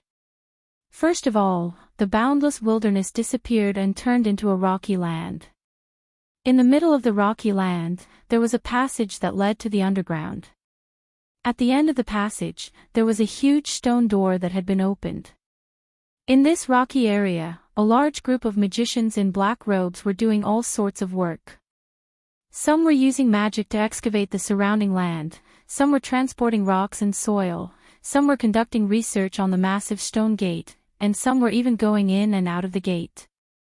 The appearance of Noah and the destruction of the barrier naturally made everyone present turn pale with fright. Who is it? Who am I? In front of all the magicians dressed in black robes, Noah spread his hands. What I can be sure of is that you are definitely not good people. As soon as his voice fell, the magicians present finally reacted. Kill him. Don't let him spread the news here. Attract the attention of the official magic association. It was not known who shouted, but after that, all the magicians' bodies rose with curse power, and looked at Noah with murderous eyes. Seeing this, Noah raised his eyebrows, and just as he was about to do something, two sounds echoed in the air. You actually want to use a curse on the king? There should be a limit to your ignorance. Despicable person. Who allowed you to point your sword at the king? Accompanied by these two delicate shouts, two beautiful figures landed in front of Noah, like knights protecting Noah, one on the left and one on the right, protecting Noah behind them, majestically facing everyone in front of them. The newcomers, one was wearing a red and black outfit with a face full of confidence and power, while the other was wearing a blue and black outfit with a stern and serious expression. They were none other than Erica and Liliana.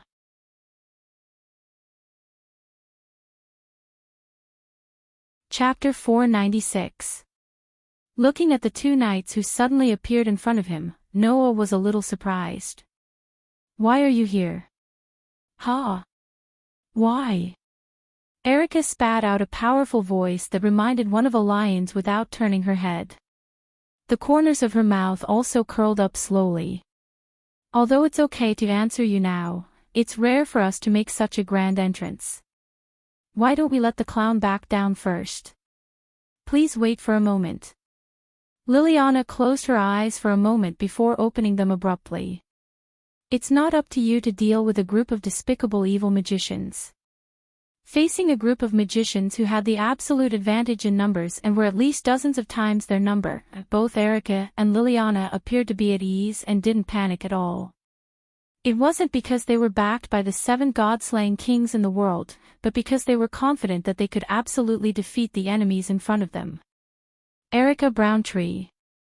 Liliana Kranikar. The two prodigies of Italy's Red Copper Black Cross and Bronze Black Cross were going to show off all of their powerful strength and strong hearts here, proving that they were not just pretty on the surface. Looking at how Erica and Liliana were at ease and didn't take them seriously at all, many irregular evil magicians were infuriated. However, some of them also heard Erica and Liliana's words and couldn't help but waver. King? Did they just say, king? Could that man be? Without giving the group of magicians time to react, Erica and Liliana's slender bodies spurted out an extremely impressive amount of spell power, bathing their bodies in spots of dim light brought about by the waves of spell power. Steel Lion and Lionheart King, as my ancestor, please listen to the oath of Knight Erica Browntree. I am the successor of the Horn Flute, the descendant of the Black Warrior. If my heart doesn't yield, my sword won't break. Lionheart King, the essence of struggle is now in my hands. The time for the duel has come, Lionheart King, my wings, the steel that forms the phantom blades, Grandmaster Silversmith, grant me strength. Melodious words echoed from the two girls' mouths like a symphony. Wang. Two magic arrays, one red and one blue, immediately appeared in front of Erica and Liliana's outstretched palms.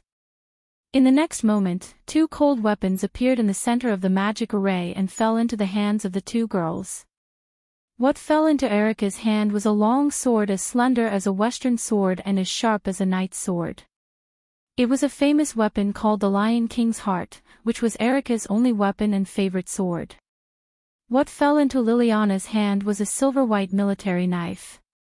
It was called the Grandmaster Silver Craftsman, and it was a weapon that was no less valuable and powerful than the Lion King's Heart. It was said that the Lion King's Heart and the Grandmaster Silver Craftsman were originally a pair of magic swords. Their former owner was a paladin who stood at the top of Italy and was no less powerful than Paul in terms of power and status. Erica and Liliana had each inherited the pair of weapons since they were young, allowing the two famous magic swords to shine in their hands. It was unknown whether it was the person or the sword that was famous, but when the evil magicians saw the Lion King's Heart and the Grandmaster Silver Craftsman, they all clamored. You're Erica Brantley and Liliana Kranjkar. Oh. Erica narrowed her eyes, and the smile on her face became a little dangerous. I didn't intend to reveal my name to the shady clown, but since you've recognized me, I'll take care of you beautifully since you have such good taste. While Erica was making a declaration before the battle, Liliana had already spun the Grandmaster Silver Craftsman in her hand, and the tip of the sword pointed downward. With a slight air-piercing sound, she stabbed the silver military knife into the ground with a swished sound.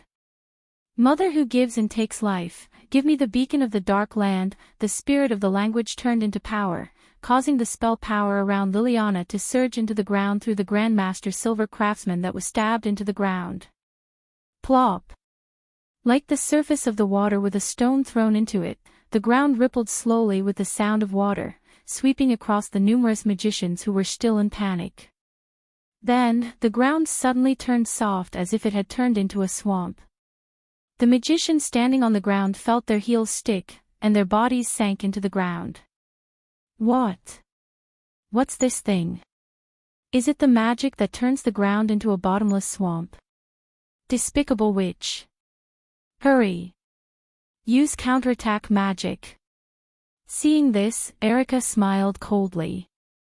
Unfortunately, it's too slow. With that, Erica tossed the Lion King's Heart into the air. The sharp longsword abruptly pierced into a magic formation that rippled out above her head. The Lion King's Heart, bestowing upon the Steel Lion the mission to tear, pierce, crush, defeat, annihilate, and triumph. I entrust you to this battlefield. The Lion King's Heart that was pierced into the center of the magic formation sank into the magic formation.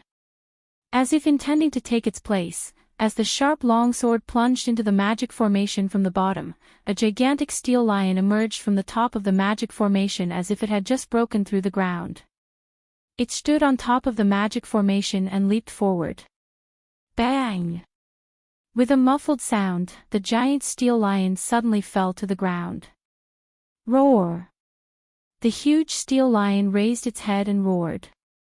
Then, like a bullet fired from a gun, it pounced toward the magicians who were stuck in the ground. Ah! Cries of agony resounded in the air above the rocky ground for a long time. Ah! As the last magician let out a sorrowful cry under the bite of the steel lion, the battle came to an end. Hum! The steel lion emitted crimson light, and its body began to disintegrate into a silver-white longsword. It flashed in the air and returned to Erica's hand. As expected, the battle was one-sided. The magicians, who were dozens of times more powerful than them, were like the most vulnerable ordinary people in front of Electra and Liliana. In less than 10 minutes, they were all felled by Electra's Lion King's heart and Liliana's Silver Master Craftsman. Looking at the black-robed people lying on the ground, Noah, who was waiting on the side with his arms crossed, sighed. Then, he narrowed his eyes and looked grumpily at Erica and Liliana who were walking toward him. Now, can you tell me why you're here? Ha! Erica smiled mischievously. I think His Majesty should have guessed it. We used tracking magic and followed His Majesty here, Liliana answered Noah's question solemnly and lowered her head. I'm really sorry for tracking His Majesty without His Majesty's permission. But His Majesty, we had no choice. Noah curled his lips as he looked at the two young ladies in front of him who spat out different words but had the same matter-of-fact expression without the slightest hint of regret or guilt. In other words, you're still worried about letting me wander around Italy, so you chased after me and decided to keep an eye on me, right? Erica and Liliana immediately looked at each other. If we say no, I don't think His Majesty will believe us. So, we don't intend to hide it. That's one of our purposes, Erica said with a sweet smile. However, that's not important.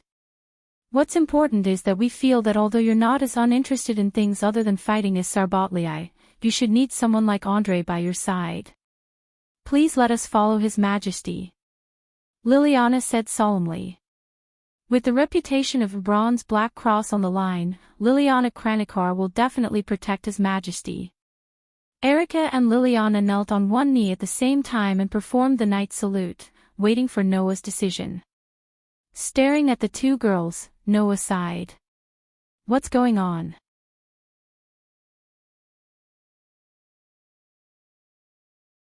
Chapter 497. Alim. After a while, Noah told Erica and Liliana about how he met Athena last night, followed her here, discovered those evil magicians and came to this ruin. After understanding the whole story, Erica and Liliana fell silent almost at the same time. They looked at the evil magicians lying on the ground with hostility in their eyes.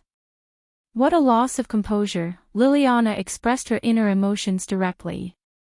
Although the losses caused by the battle between the two kings made the magic societies in Italy focus most of their attention on the crater, which is why they didn't discover the petty tricks of these despicable people, none of the magic societies discovered the situation here. It's really a loss of composure on the part of the magic societies in Italy. There's nothing we can do about it, Lily, Erica analyzed calmly. After all, Italy is basically controlled by various magic societies in secret now. Even if there were any ruins, they would have basically discovered them. Who would have thought that there would be undiscovered ruins hidden in this place? Or maybe someone discovered it, but didn't explore it, right? Noah made sarcastic remarks as if it had nothing to do with him. Although they are all magic societies in Italy, there is also a hostile relationship between the Copper Black Cross and the Bronze Black Cross. It's impossible for all the magic societies in this country to be united.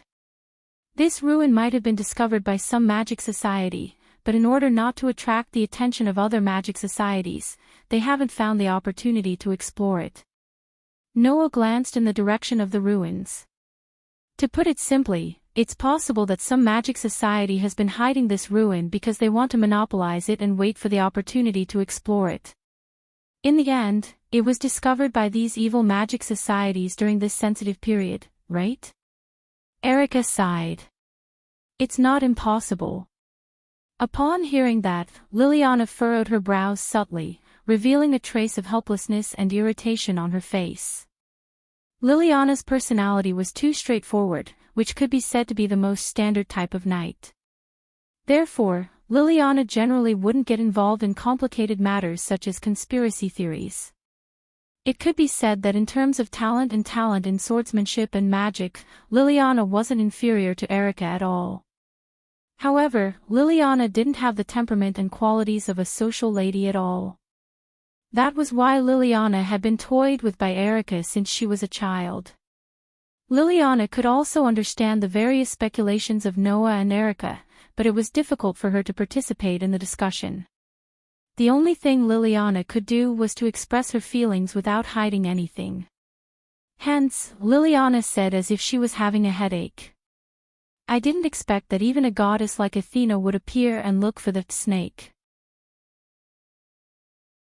If she finds the snake, when she regains her identity as the Queen of the Trinity, even the king would have a hard time dealing with her. Indeed. Erica also furrowed her brows cutely. It's fine if it's an ordinary Athena, but this Athena actually has the possibility of recovering her identity as the Trinity. That's really a terrible divine spark. Once Athena retrieves the snake, it will be really troublesome. Hearing Erica and Liliana's words that came from the bottom of their hearts, Noah was stunned for a moment before he came to his senses. Wait, do you know what Athena meant by the snake and the Trinity? Erica and Liliana nodded heavily at the same time. That goddess is really too famous, but unfortunately, the Athena you know is slightly different from this Athena, Erica said to Noah. Your Majesty, do you think that this Athena is the goddess of wisdom and war in Greek mythology? Ha! Noah was taken aback. Isn't she? Yes. But not all of them. Liliana replied. Your Majesty, you said that this Athena claims to be a queen who once had everything and then lost everything, and a goddess of the Trinity. Then, the Athena in Greek mythology is just a part of this manifested goddess. Athena, Metis, and Medusa. Erica directly revealed the true identity of the goddess that Noah encountered by chance. The Trinity means that this Athena has 3 divine sparks, which are not inferior to the highest gods at the level of the King of Gods and the King of Gods at all. Snake. That was the essence of Athena. Athena had always been a goddess closely related to snakes. And when snakes were mentioned, the first thing that came to mind was Medusa, who was also closely related to Athena. Athena and Medusa were originally the same goddess. That was before the myth of Athena and Medusa spread to Greece and became the myth of Athena and Medusa in Greek mythology. Tracing back to the origin, in fact, Athena was the monster of snakes. No, it should be said that she was the goddess of snakes. Not only that, in Greek mythology, Metis, the goddess of wisdom who was Athena's mother, was also originally Athena. Athena was originally not a goddess of Greek origin, but a goddess of the earth who was born in North Africa and worshipped by the entire Mediterranean Sea. At that time, Athena had many other names and images. Metis, Medusa, Nat, Yonata, Ashrat, and other such mythical beings were originally clones of the original Athena, which could be said to be Athena's sisters. Athena was not only the goddess of the earth, but also the god of darkness who ruled the underworld and the goddess of wisdom who controlled the wisdom of the heavens. Because Athena was always accompanied by these 3 attributes, she became the goddess of the Trinity. These were the characteristics of Athena. And as the characteristics of the god of war, they were only added to Athena's divine sparks with the changes of time. The god of Hades who managed death and the greatest disaster, which was related to war, became the god of war, which was very reasonable. Then, the key to the birth of the Trinity of Athena was the snake. Although the cow, sheep, pig, and other creatures were also used to symbolize the harvest of the earth, in fact, Athena's essence was the snake. This was the most ancient goddess of the earth, which was also the key to the mother of the earth. Life would go through the stages of birth, growth, maturity, aging and death. The grains of the earth would also go through the 4 stages of growth in spring, lush in summer, bear fruit in autumn and wither in winter. Therefore, that snake was the true ancient symbol of the mother of the earth. After several molts, the snake would go through a cycle of hibernation and awakening. It was a creature that symbolized the cycle of death and rebirth, as well as the migration of seasons. Compared to the cow, which symbolized harvest and love, the snake, which symbolized both the grace of life and the death of calamity, was the true goddess of the earth. Therefore, Athena was the goddess of the earth, and also the goddess of the snake. And for the ancient people, a strange and mysterious creature like the snake was very rare. It would constantly molt and shed its outer shell, and in the winter, it would hibernate for a long time. Then, as if it was resurrected from the dead, it would wake up in the spring and easily cross the gap between winter and spring. This was called immortality. Therefore, Athena was also the immortal god of the underworld. She was the god of nature and the underworld who brought death. This was why Athena was the goddess of the earth and the god of the underworld at the same time. Moreover, the underworld imagined by the ancient people basically existed in the dark underground. It was a winter world shrouded in darkness. Therefore, the time dominated by darkness, namely night, was probably also a part of the underworld. Therefore, Athena was also the goddess of darkness. As the goddess of the earth who brought grace, Athena was the goddess of darkness who controlled the underworld and the goddess of wisdom who controlled wisdom. The 3 types of divinity gave Athena a supreme status. This made Athena have the characteristics of a bird in addition to the essence of a snake. Bird? Noah was stunned. Why are you talking about a bird again? Erica and Liliana nodded to each other and revealed the true identity of the supreme goddess, the Trinity of Athena.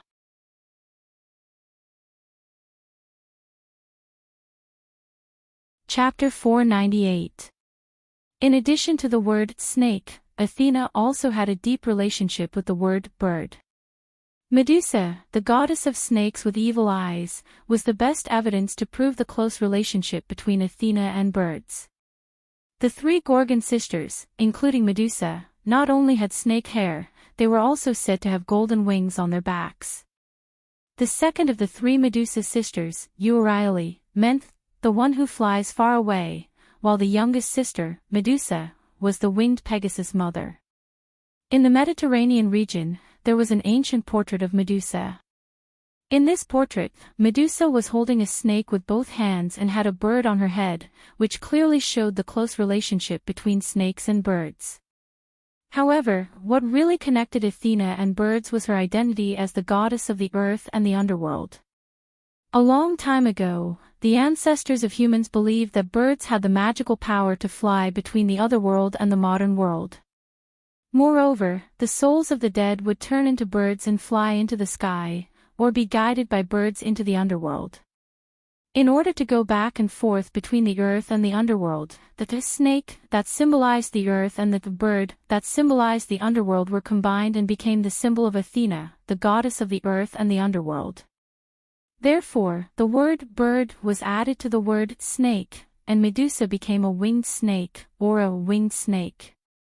The original Athena, who had not yet been spread to Greece and became a goddess of Greek mythology, was a winged snake, the goddess of life and death worshipped by the ancient people. She ruled over the earth and the underworld, and controlled the wisdom of the heavens. There was no doubt that this Athena was the highest existence among the gods. This was not a random divinity, but the true form of Athena before it was spread to Greece. After all, at that time, society was still dominated by women, and it was not surprising that the goddess of mythology was a queen. Therefore, Athena was the goddess of the gods at that time, the queen of the gods with the highest authority. This was the true Athena, the highest existence among the gods.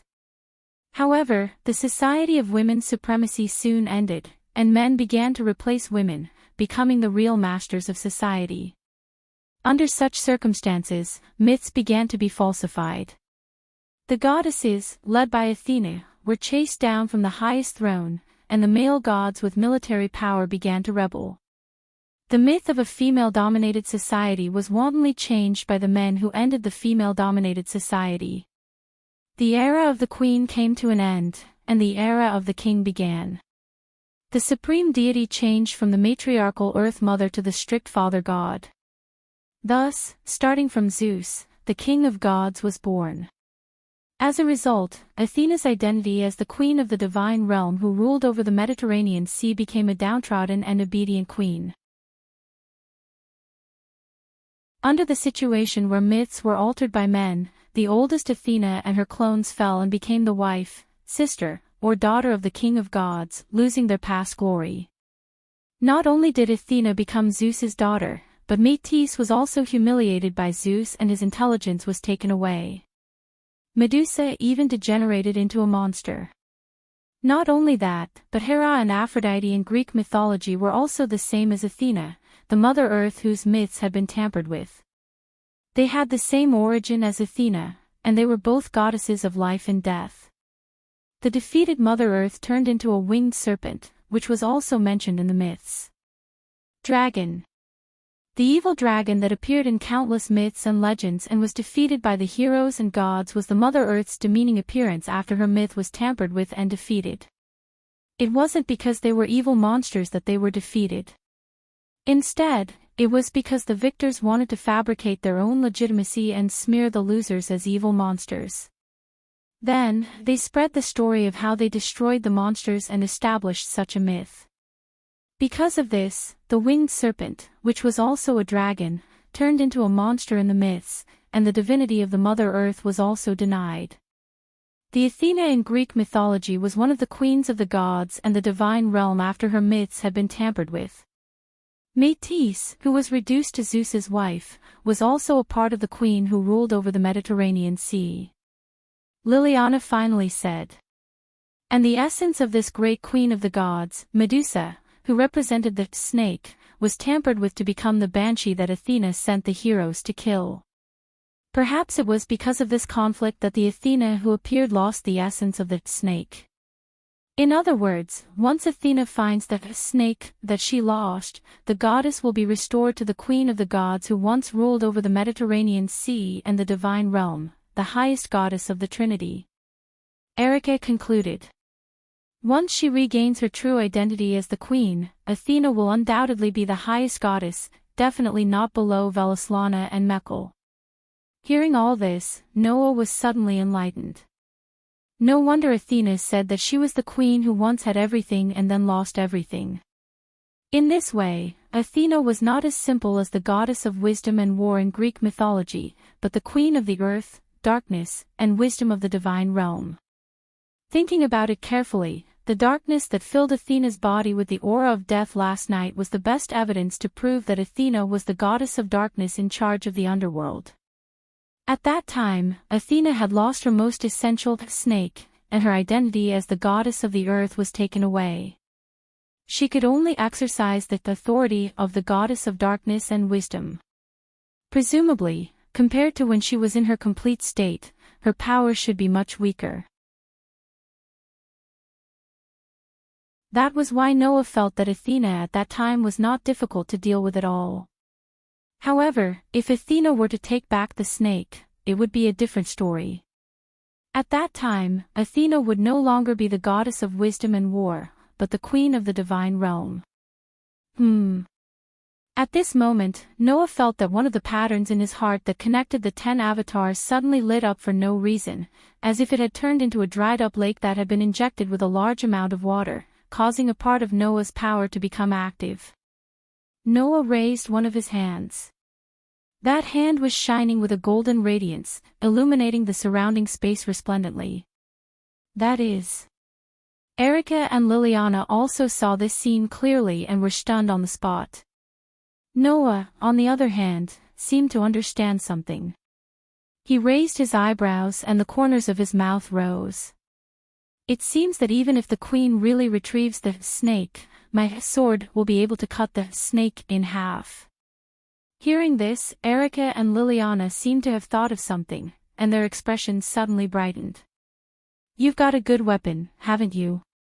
Erica put on a gorgeous smile again. As expected of the king who can defeat the two highest level gods at the same time.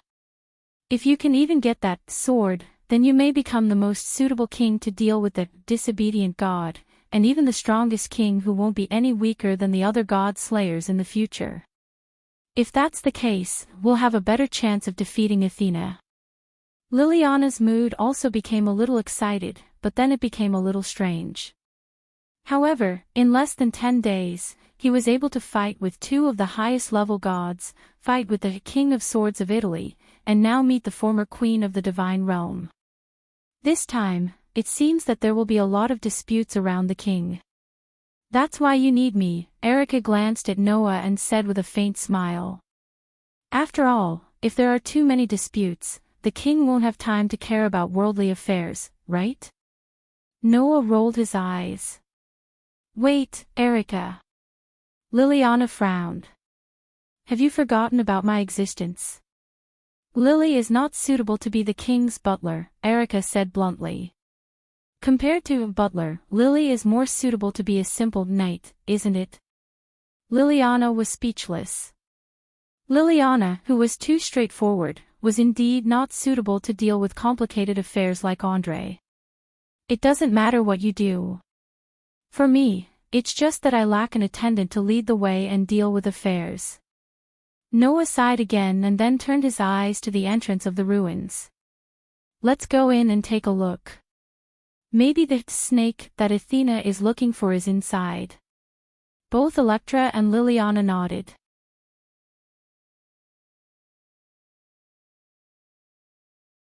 Chapter 499. They were in an extremely humid underground ruin.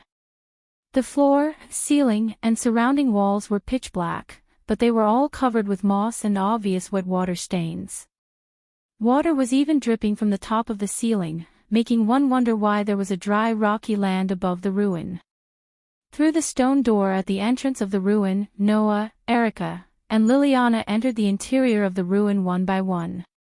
As soon as they entered the ruin, except for Noah, Erica and Liliana's faces stiffened, and their eyes became solemn. Only those who had the same power in their bodies could sense it. Inside the ruin, almost every corner was filled with a faint spell power. In the depths of the ruins, in front of the bottomless pitch-black tunnel, a powerful curse power that was clearly impossible for ordinary humans to possess blew over like a gust of wind, constantly slapping Noah, Erica, and Liliana's faces.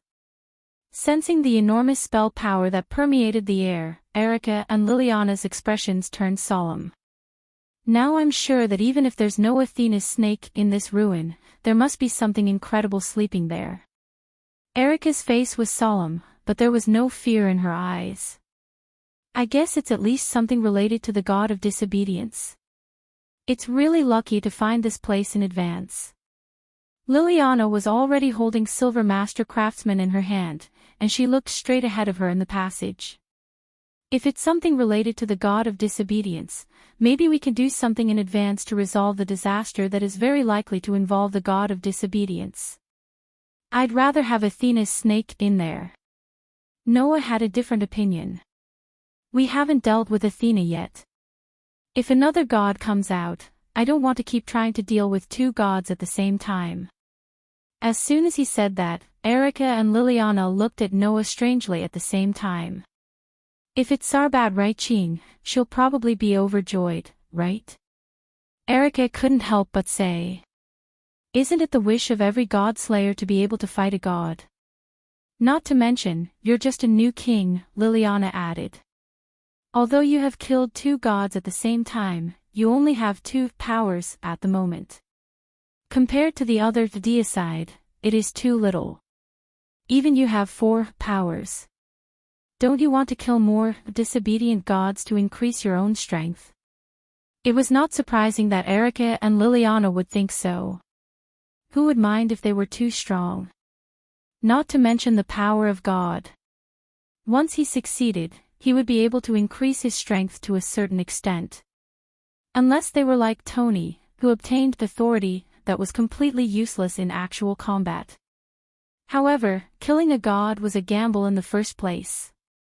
After all, a god's authority could be strong or weak. If a god's authority was so weak that it could not be used in battle like Tony's, it was considered bad luck. However, if a god's authority was strong, it was not impossible to surpass the god slayer in one fell swoop. Noah was believed to have only 2 powers at the moment. It was not strange for him to want to increase his own strength, right? It was a pity that Noah only had 1 power, but it could be used as 10 powers. With so many powers in his body, increasing the power of 1 more power might not necessarily increase Noah's strength. Moreover, the reward was proportional to the risk. They are gods. Do you think they are mosquitoes that you can swat whenever you want? Noah replied impatiently.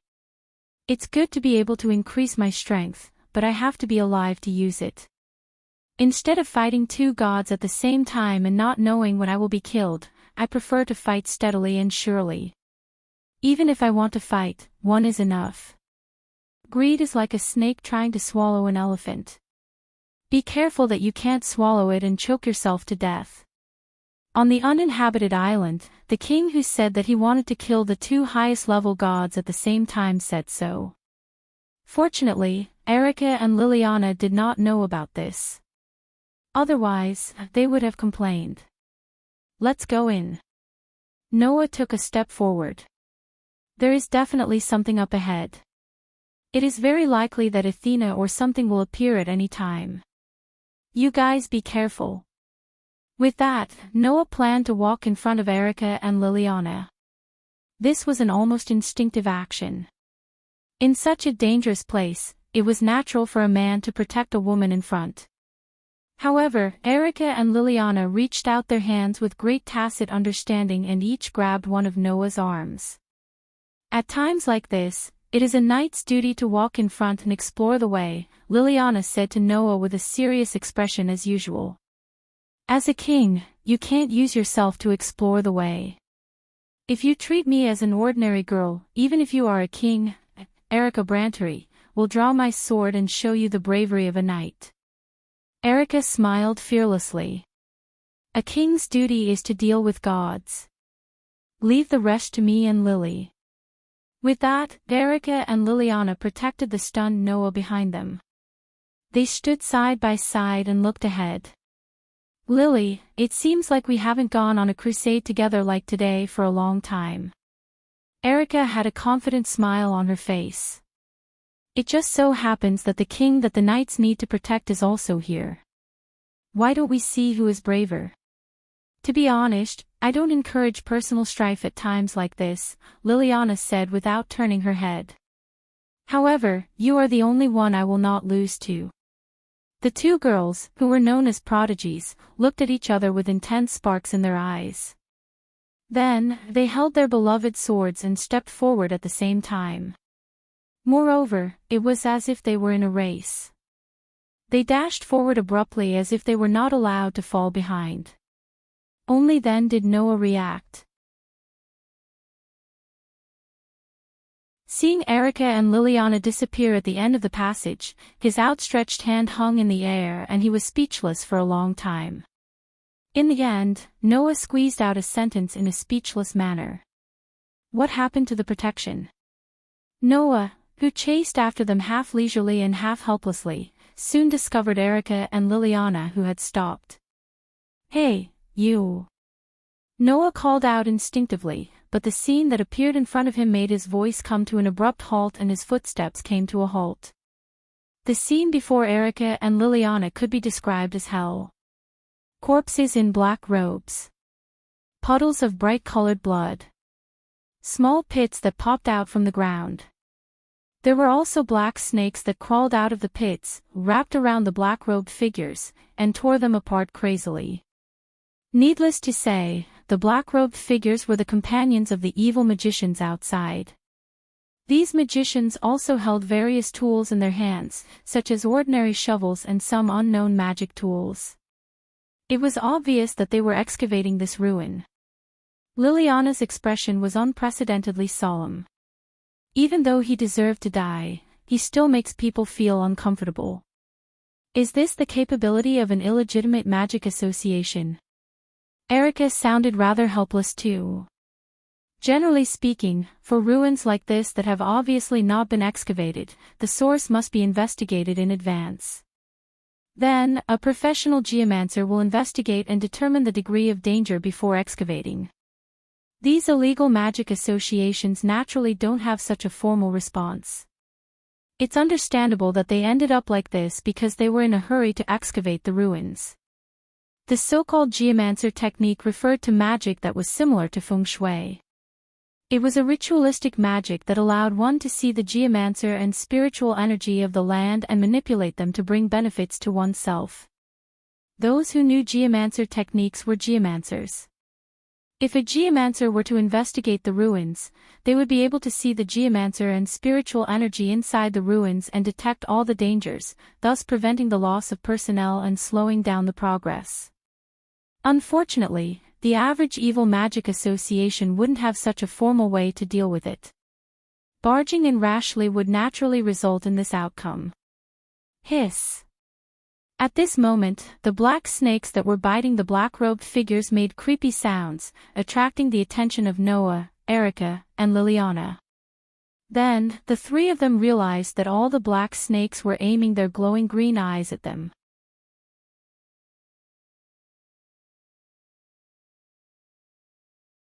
Chapter 500. Hiss. Black snakes that weren't too huge lifted their heads from the corpses of the black-robed people lying on the ground. Their small heads were aimed at Noah, Erica, and Liliana, and they flicked their forked tongues and let out chilling hisses.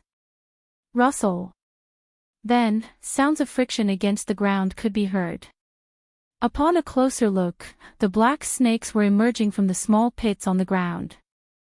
Together with the black snakes coiling around the corpses of the black-robed people, they crawled towards Noah, Erica, and Liliana like ants swarming out of an ant nest.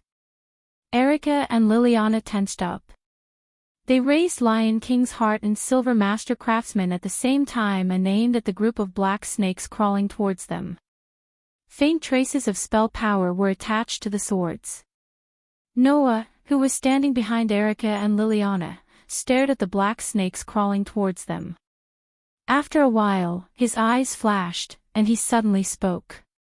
"Be careful, those aren't ordinary black snakes. These snakes have traces of spell power on them, and they don't have the aura of living creatures. They aren't real living creatures." Upon hearing that, Erica and Liliana discovered that each of the black snakes was shrouded in a faint layer of spell power. These curses were extremely weak. Even if they were used to cast the lowest level of magic, there would be a problem of insufficient quantity. However, if all of the black snakes had curse power, then the total amount of curse power would be extremely impressive. "Lily!" Erica immediately shouted. "I know." Liliana responded almost at the same time. She raised the saber in her hand and placed it vertically in front of her. A large amount of spell power gushed out of her body. "The essence of fantasy, the steel that plays beautiful melodies, please give me invisible wings." Liliana condensed all the curse power in her body onto the Grandmaster Silver Craftsman. She stretched out her empty hand and flicked the blade of the silver military knife. Ding! Along with a pleasant bell-like ringing sound, the curse power covering the Silver Master Craftsman reverberated like a sound wave, sweeping across the black snakes on the ground. The black snakes crawling towards Noah and the other two suddenly froze in place as if they had been petrified, unable to move at all. The magic sword, Silver Grandmaster Craftsman, was a steel that could play beautiful music. It could play all kinds of magic tunes and use them as secondary weapons. They had the effect of disturbing the listener's heart, weakening spell power, robbing physical strength, and so on. The effects varied according to the different magic tunes. Just now, Liliana had played a demonic tune that could weaken the spell power and steal the physical strength of the black snakes on the ground, depriving them of the faint spell power and even their physical strength, rendering them unable to move. Erica's Silver Master Craftsman.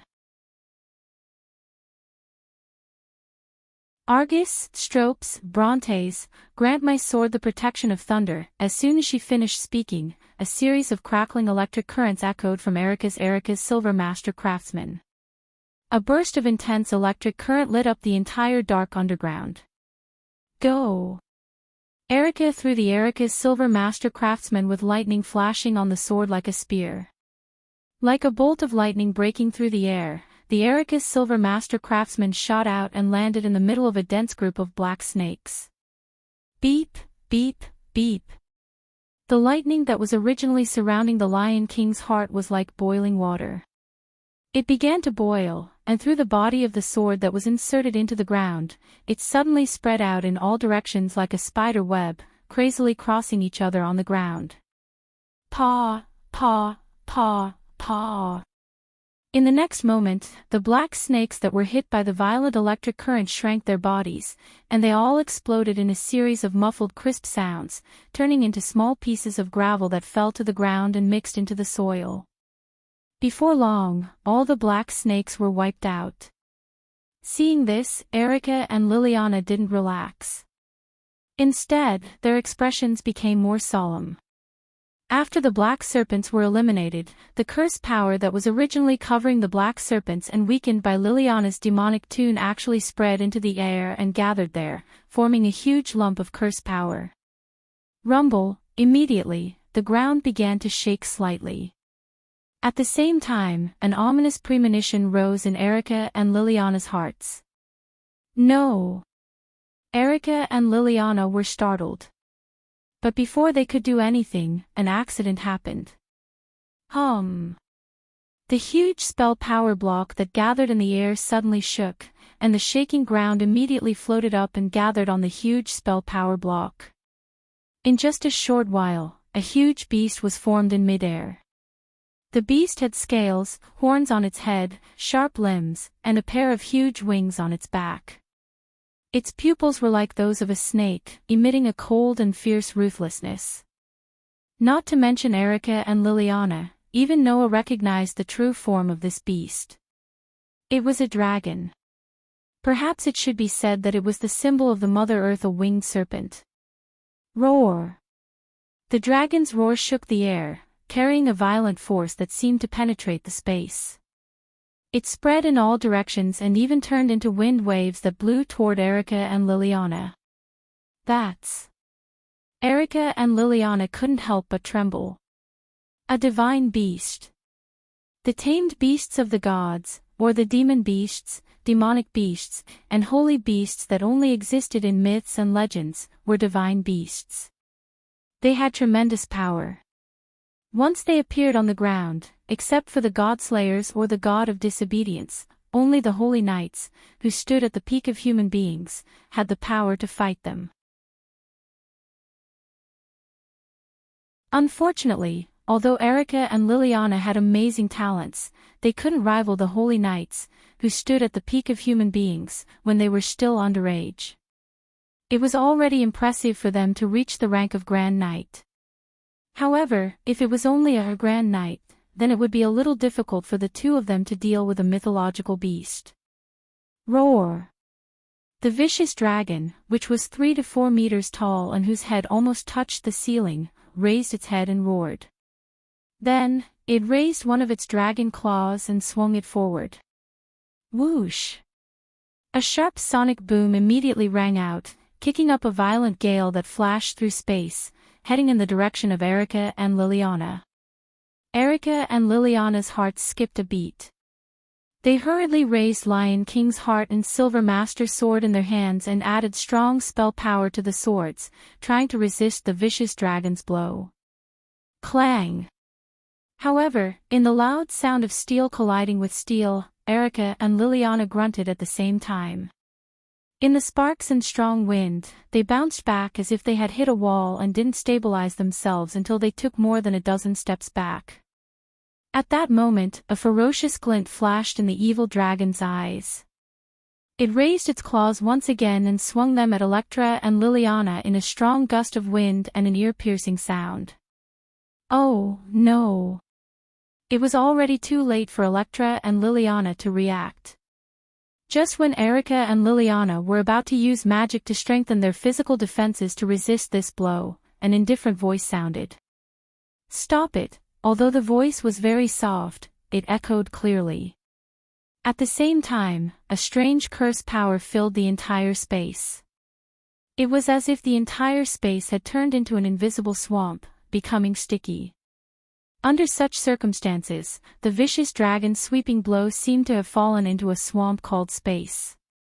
It froze and couldn't move anymore. Roar! The vicious dragon's eyes flashed with a bloody light. It tried desperately to twitch its arms, but it couldn't move at all. Soon after, the indifferent voice sounded again. "Who told you to move?" With just this one sentence, the evil dragon's body suddenly froze in place, and there was no longer any trace of movement. Erica and Liliana's eyes widened. "What's going on?"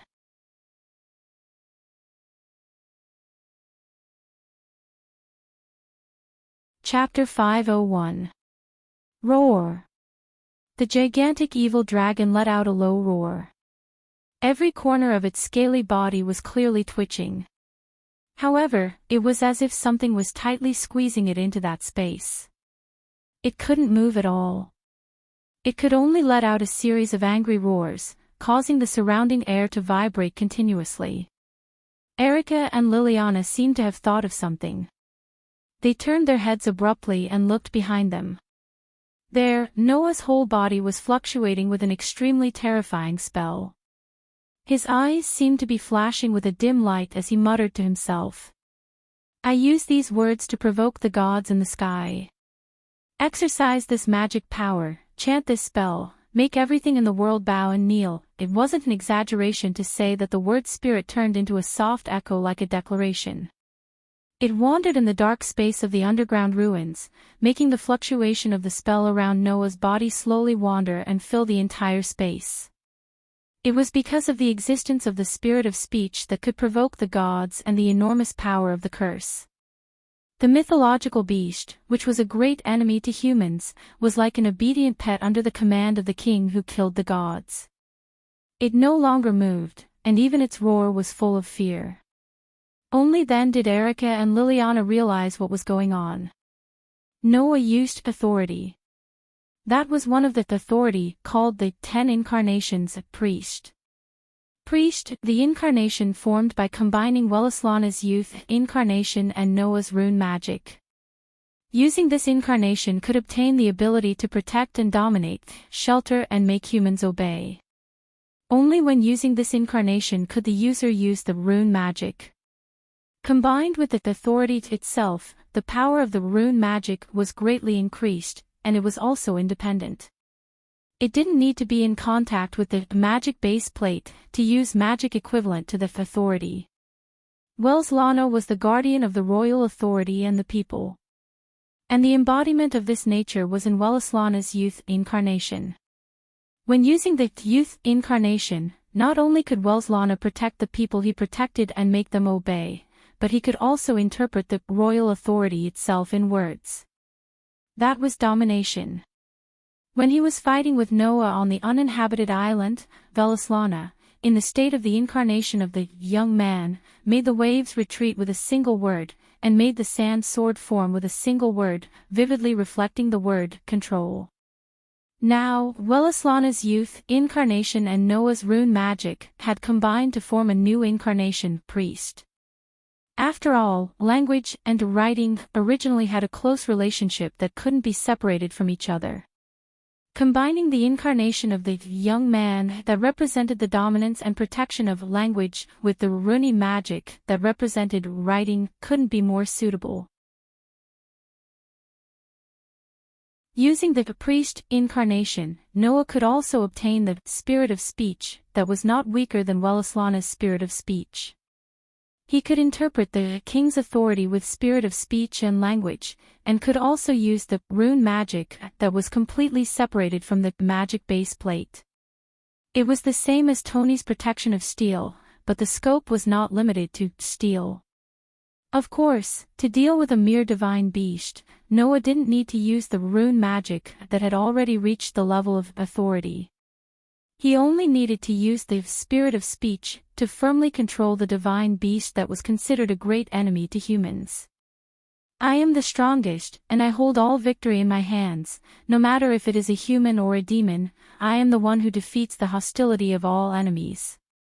I will defeat any enemy that stands in my way. After chanting the holy words of the invincible and undefeatable God of victory, Noah raised his head and looked at the dragon that was firmly controlled. A glint flashed across his dark eyes. Just like those black snakes, undoubtedly, there is no breath of life in its body at all. It is completely like a moving corpse, but there is a huge amount of curse power supporting its movement. It even gave birth to a certain level of wisdom and gave birth to a divine beast. Noah walked forward and passed by Erica and Liliana, who were staring at him blankly. He came to the front of the dragon and sized it up for a while. Then, he fixed his eyes on the dragon's reverse scale. "I'd like to see what your true face is." After saying that, Noah raised one of his hands. His arm trembled all of a sudden, and a series of magic lines like electric wires spread out and covered Noah's arm. Using the enhance magic to strengthen his arm strength, Noah raised his hand over his shoulder and pulled it back. His entire arm was like a sharp spear, suddenly piercing through the air and fiercely stabbing towards the dragon's reverse scale. Poochie! The scales on the evil dragon's body were broken apart. Its skin and muscles were also mercilessly pierced through by Noah's spear-like palm, causing green blood to splatter everywhere. Awoo! The dragon's roar became painful. Noah, who turned a blind eye to this, forcefully pulled out his hand that pierced into the dragon's body amidst a tearing sound.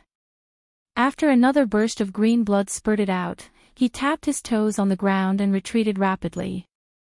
Then, the dragon's painful roar came to an abrupt end. Crack, crack. Under the gaze of Erica and Liliana, the dragon's body cracked like a stone. Cracks gradually spread on its body, and its body gradually petrified with the appearance of the cracks, turning into a stone statue riddled with holes. In the next moment, the huge evil dragon statue directly exploded, turning into a sky full of gravel that fell to the ground. Looking at this scene, Erica and Liliana did not come back to their senses for a long time.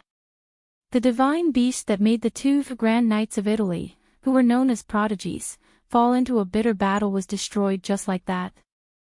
It was not until this moment that Erica and Liliana realized how big the gap was between them and the king.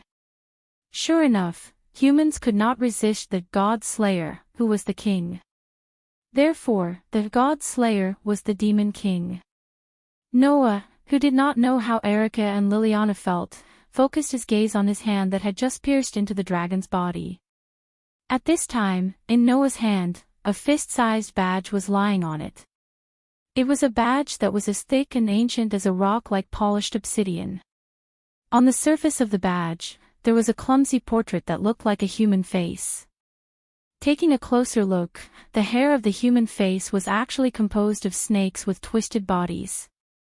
Many places on the badge had been blurred, and the stone itself was quite worn. At a glance, one could tell that it was a rather ancient object with a long history. That badge was dug out by Noah from the dragon's body. Relying on his sensing ability, Noah found that the curse power on the dragon was almost all gushing out from a foreign object in its body. It was through that foreign object that the dragon's movements could be formed, and even its existence was maintained by the curse power provided by this foreign object. So, Noah dug out the foreign object. Needless to say, that foreign object was the badge in Noah's hand. This is Medusa. Looking at the portrait on the badge, Noah said with some uncertainty. Is this the snake that Athena is looking for? Hearing this, Erica and Liliana came back to their senses and also noticed the badge in Noah's hand. That's... Erica recognized the emblem at a glance and was surprised. Could it be the Stone of Gorgon? It should be. Liliana stepped forward and took the badge from Noah's hand, looked at it carefully, and then met Noah's puzzled gaze and explained. This is the ancient symbol of Mother Earth, a road sign that guides many goddesses to the disobedient Mother Earth. Simply put, it's something like a grimoire. Grimoire. Noah could not help but be startled, and his eyes became even more puzzled. But this is not a book, it's just a badge made of stone. There are no words on it, only pictures, right? In the era when the gods still existed on the ground, not to mention paper, even words had not yet appeared. Liliana shook her head and explained. However, its function and concept are the same as a book. That's why it's called a grimoire. However, other than the oldest Mother Earth goddess like Athena, it doesn't mean anything else.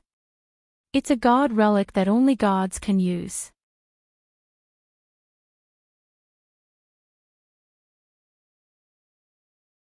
Chapter 502. God Relics. To put it simply, they were props and tools used by the gods during the mythological era. These god relics only reacted to the power of the gods, but they could not be used by the god slayers. The only ones who could use them had always been the gods.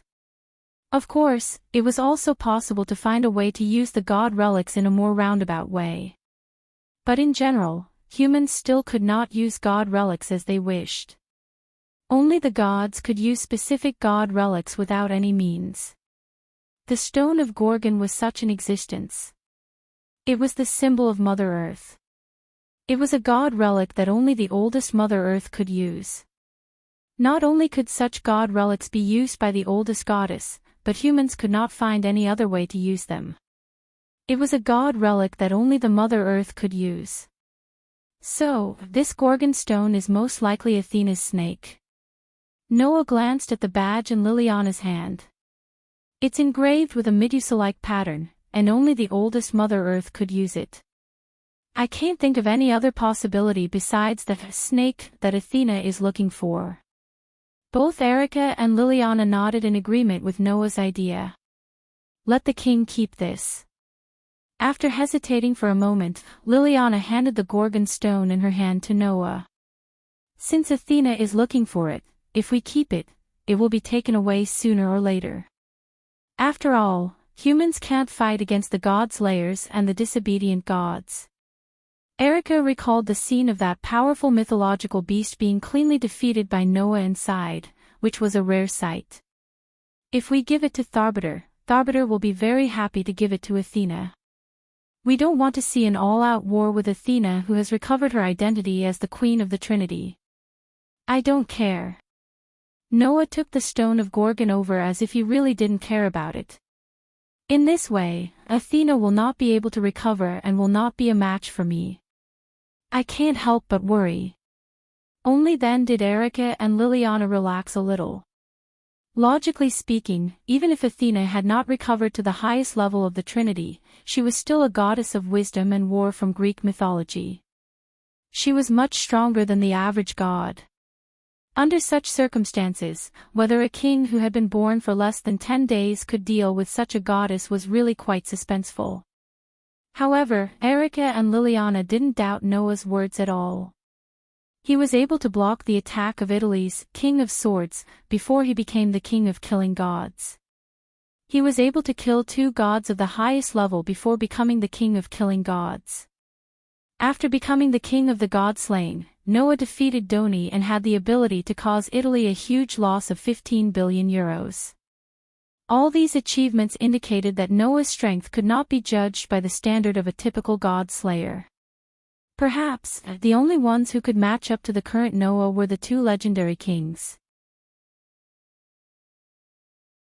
This thought came to the minds of Erica and Liliana at the same time. At this time, Noah, who was weighing the Stone of Gorgon, paused, and with an emotionless smile on his face, he turned his head and looked at a corner. Aren't you going to come out and say hello? Erica and Liliana were stunned at first, and then their bodies suddenly tensed up. They turned around abruptly, pointed the heart of the Lion King and the Master Silver Craftsman in their hands at the place where Noah was looking at, and activated the spell. The whole place suddenly fell silent. But the next moment, a fog-like darkness suddenly rose from the corner where Noah, Erica, and Liliana were facing, and gradually turned into a petite figure. Who else could it be but Athena? The dark eyes like a snake and a bird turned and fixed on the stone of Gorgon in Noah's hand, and the darkness around Athena fluctuated slightly. That was not just pure darkness. As the dark goddess in charge of the underworld, Athena's darkness often represented a kind of power. Death. Feeling the dark aura of death fluctuating around Athena, Erica and Liliana's hearts were already beating violently. Even though they were known as prodigies and had attained the rank of Grand Knight before they were minors, Erica and Liliana were still just ordinary humans after all. If there was a protective magic spell, it would be fine. But if there was no protection and they came into direct contact with the darkness around Athena, then Erica and Liliana's lives would be cursed and inevitably dragged into death until their lives were completely exhausted. With that in mind, Erica and Liliana instinctively cast defensive magic, covering their bodies in a faint glow.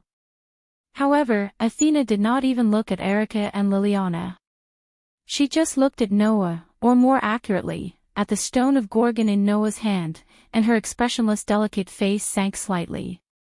Am I still one step too late after all? What? Noah curled his lips and smiled. Do you need me to comfort you? Athena stared at Noah speechlessly, and after a while, she turned her eyes in a direction. It was an altar at the end of the ruins. In the center of the altar, there was a lake-like spring. Athena looked at the lake and said expressionlessly, I just didn't expect that lake to be connected to the sea. Otherwise, the stone of Gorgon would not have come to such a place. Upon hearing this, Noah, Electra, Liliana, and the others were all stunned. Poseidon, the god of the sea, is my enemy. The sea under his control is the most suitable place to bury my snake. Athena raised her eyes and stared at Noah with a cold light in her eyes. However, because of the confrontation between the enemies, my snake seemed to have been stimulated by a huge spell. It transformed into the winged serpent, a dependent of the mother goddess of the earth, and swam over from the sea and entered the ruins. Athena's stone of Gorgon was originally sleeping in the sea, and it began to become active with Athena's awakening.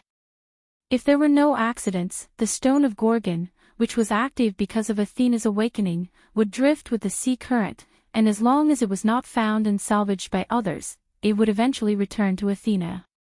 However, because of the huge spell generated by the battle between Noah and Tony, the stone of Gorgon seemed to be stimulated again and turned into a winged serpent and swam into the ruins. Since the lake on the altar of the ruins was connected to the sea, it could explain why the stone of Gorgon swam into the ruins. However, my snake is not so easily stimulated. Athena's dark eyes flashed with wisdom as she stared at Noah. Unless, O God Slayer, you have the power to stimulate the stone of Gorgon, such as the same snake or snake slayer divine power. Noah's eyes suddenly narrowed. The snake that represented Athena's essence was the winged serpent, which was a dragon. And one of Noah's 10 incarnations, the Dragonman incarnation, did indeed have the ability to transform Noah's body into a body that was comparable to that of a giant dragon and had the effect of causing great damage to dragons. In other words, Athena's guess was completely correct. As expected of the goddess of wisdom, she easily guessed one of the powers that Noah had never used. At that moment, Noah laughed. Regardless of the process, Athena, your snake is indeed in my hands now. Without the divine power of the Queen of the Trinity restored, do you think you can still take away your snake from me? This sentence made the atmosphere at the scene become heavy all of a sudden. Athena continued to stare at Noah with an expressionless face. Noah, on the other hand, responded with a calm expression. Erica and Liliana, on the other hand, were sweating profusely. After a long time, Athena suddenly smiled. Strength is not the only thing that can be used as a weapon. Even if my strength is not as good as yours, I still have wisdom that no one can match. With that said, Athena gave Noah a deep look. I will come to you again. With that, Athena's body was covered by a burst of darkness and disappeared. Noah quietly looked in that direction, not saying a word.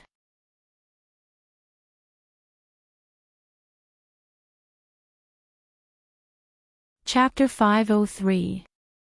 Because of the matter of Athena and the stone of Gorgon, after coming out of the ruins, Erica and Liliana said that they needed to report this matter to the Copper and Black Cross and the Bronze and Black Cross before they found a hotel to stay in and disappeared without a trace. Whether it was the Copper and Black Cross or the Bronze and Black Cross, they were the kind of magic societies that stood at the top of Italy. Therefore, as long as it was still in Italy, except for a few places, there were branches of the Copper Black Cross and the Bronze Black Cross in many cities. Even on holiday islands like Sardinia, there were members of these two magic associations active. Because of this, the whereabouts of the god of disobedience who appeared in Italy were generally the fastest to be known and reported to the magic societies they belonged to. If they wanted to deal with the god of disobedience, this level of response was more or less necessary. Noah also met the heads of the branches of the Copper and Black Cross and the Bronze and Black Cross in this city. The other party seemed to have known about Noah's identity for a long time. Even if they knew that both Erica and Liliana were popular prodigies in the two magic societies, the two heads did not pay any attention to Erica and Liliana. Instead, they were submissive to Noah, as if Noah was their boss. Erica's uncle was the commander-in-chief of the entire Copper and Black Cross, and the entire Copper and Black Cross was completely under his control, and Liliana's grandfather was also in charge of the Black Cross. That was to say, whether it was Erica or Liliana, just based on their identity alone, they were definitely the princesses of the Copper and Black Cross and the Bronze and Black Cross. Under such circumstances, the heads of the two small branches ignored the two princesses and only entertained Noah, and Erica and Liliana still had a natural look on their faces. It was enough to see what kind of identity and status the God Slayer had. After the heads of the Copper and Black Cross and the Bronze and Black Cross branches entertained Noah, Erica and Liliana called the two heads aside and asked them to contact the headquarters and explain the whole thing. The Queen of the Trinity, Athena. Such a god was hiding in the dark and eyeing Noah covetously. Not to mention Erica and Liliana, even Noah himself was a little annoyed. From this point of view, the stone of Gorgon was really a hot potato. So, while Erica and Liliana were busy all day, Noah played with the Gorgon stone in boredom until night came. In the most luxurious room on the top floor of the hotel, Noah, who had just come out of the bathroom, only had a towel wrapped around his lower body and a towel around his neck. While drying his hair and face, he sat on the sofa and drank milk. To be honest, no matter which world he was in, Noah's life had never been as luxurious as it was now. Even in Howling Academy, which provided tuition, accommodation, food, and even living expenses, it was the same. However, Noah was not uncomfortable with this kind of life. Although he had never lived so extravagantly in the past, Noah had the experience of being flattered like this. Therefore, for this kind of luxury, Noah also had the mentality of, it's dispensable, and, it's a waste not to enjoy it, and accepted it with a clear conscience. At this time, on the glass table in front of the sofa, a mobile phone rang. Hearing the sound of the mobile phone, Noah, who was drinking milk, frowned. This mobile phone was given to Noah by Erica today, saying that it would be more convenient for him to move around. Moreover, it also had the private mobile phone numbers of the big bosses of the Copper and Black Cross and Bronze and Black Cross, including Erica and Liliana, saying that if there was anything he could do, he could just tell them and no one would refuse the king's request. And this also meant that the number of people who knew Noah's mobile phone number would be very limited. Not everyone could make this call. So, which big boss called Noah? Noah, who picked up the mobile phone, looked at the words "unable to display" displayed on the mobile phone interface. His frown deepened, but he still picked up the phone.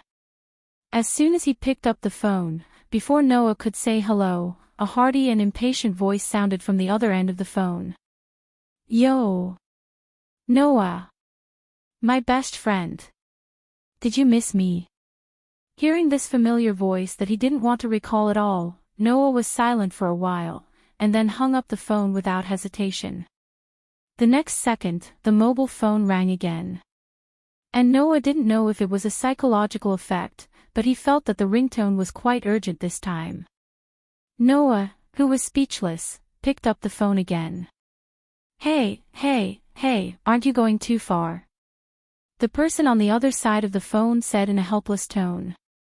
"It's fine if you leave me without saying a word. As my most intimate existence, I believe that you will return to my side sooner or later. But you even hung up the phone. That's a little hurtful. My heart is broken into two halves. It's cold." At first glance, it was like a man was kissing his beloved woman sweetly. But who would have thought that the man who said such a sentence to Noah was holding a magic sword that would cause irreparable damage to people as long as they touched it, and waved it at Noah without hesitation?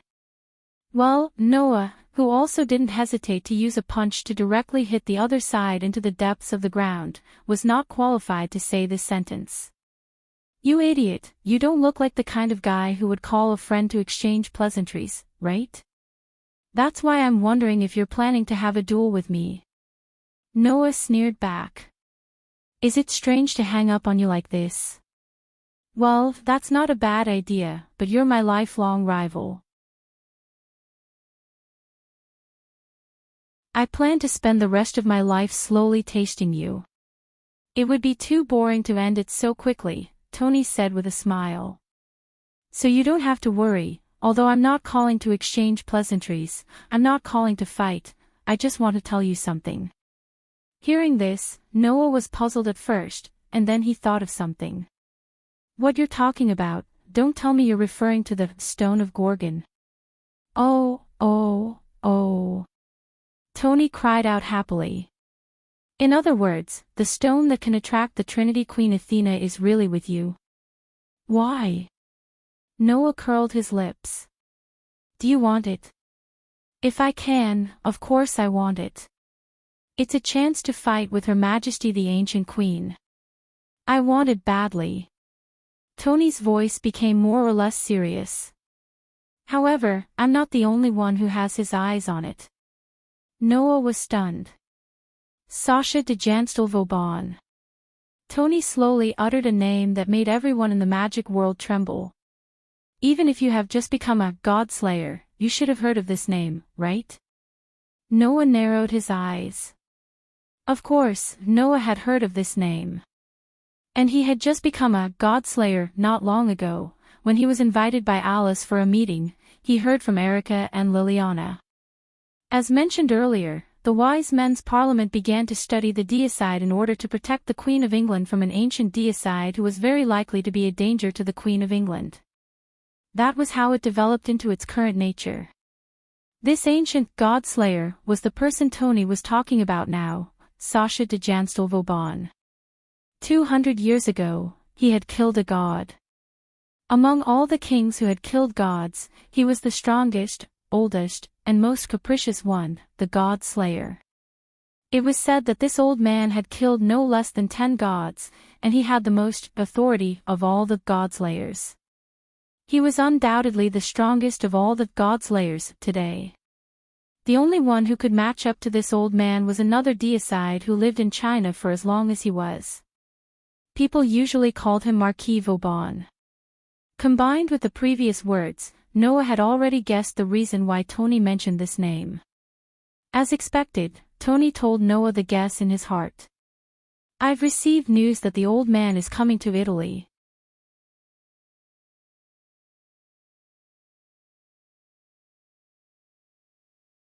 Chapter 504.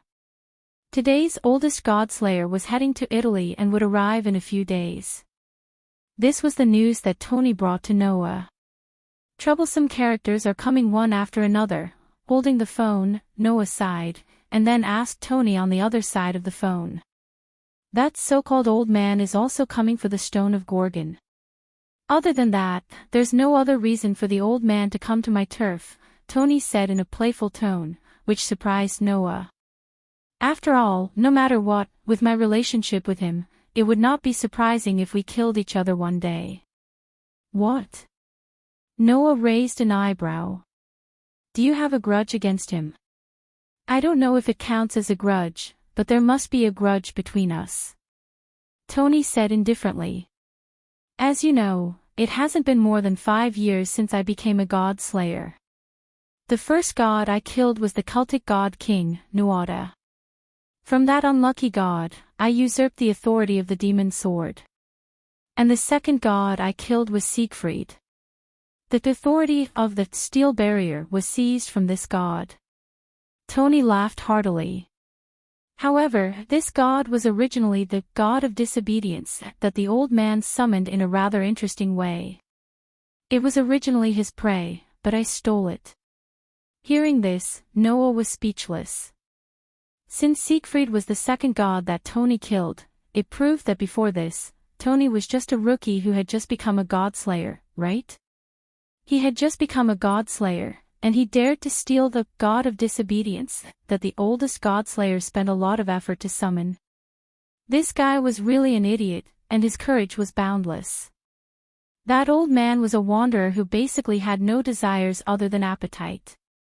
Other than eating food, the only thing he pursued was fighting, right? At this moment, Tony seemed to be talking about himself, and his tone became more or less thought-provoking. So, I stole his prey, and he's quite upset with me. Now he's openly stepping into my territory. If he's not here to fight me, then he's here for the stone of Gorgon in your hand that can attract Athena. In other words, there was only one reason why Marquis Woban, who was evaluated by Tony as having only a desire to fight, had come to Italy. Battle. As for whether they were here to settle scores with Tony or to take a fancy to Noah's prey, Tony was more inclined to believe the latter. I'm just a child to that old man, but gods are prey in his eyes. Compared to a child, that wanderer is undoubtedly more interested in prey, Tony said seriously. I'm here to remind you that you've been targeted by Athena, and now there's a ferocious old demon king who may come looking for you. You're working so hard, and as a good friend, I can't stand it. Come on, you're just saying that to persuade me to give you the stone of Gorgon, right? Noah's words directly exposed Tony's thoughts. Also, it's not just the ancient queen and the ancient godslayer who have their eyes on me.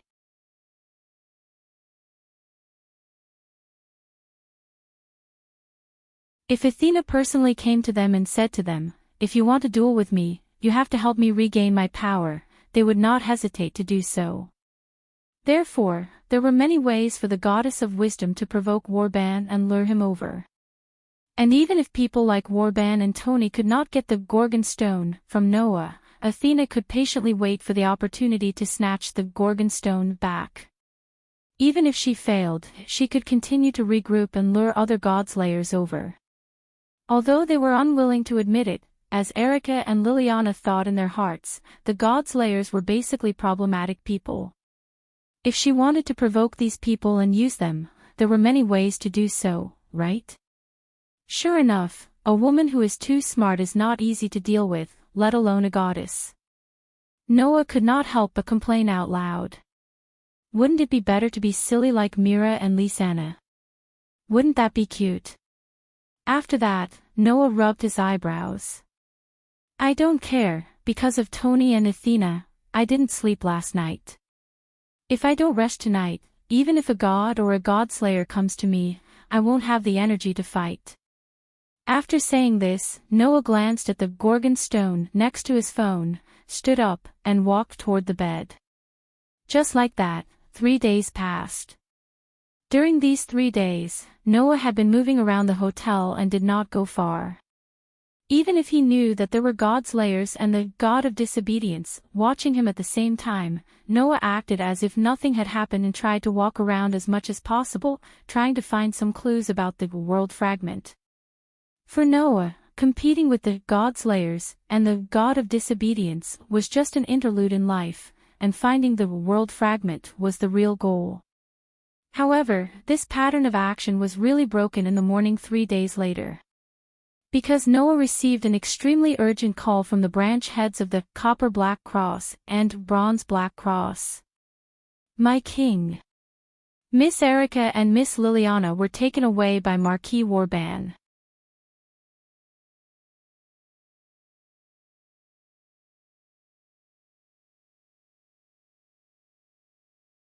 Warban's eyes were still closed. He rested his face on one hand and dozed off in the luxurious chair. Noah walked in unhurriedly, and he didn't even look at Warban. His gaze immediately fell on Erica and Liliana, and the corners of his mouth curled up. You two are doing better than I thought. I thought you would at least have someone watching over you or tied up. You're overthinking it, Your Majesty. Erica revealed her usual gorgeous smile as if she didn't realize her current situation. Everyone in the world knows about Erica Brantley's bravery, but it's not sensible to run away in the face of a god slayer.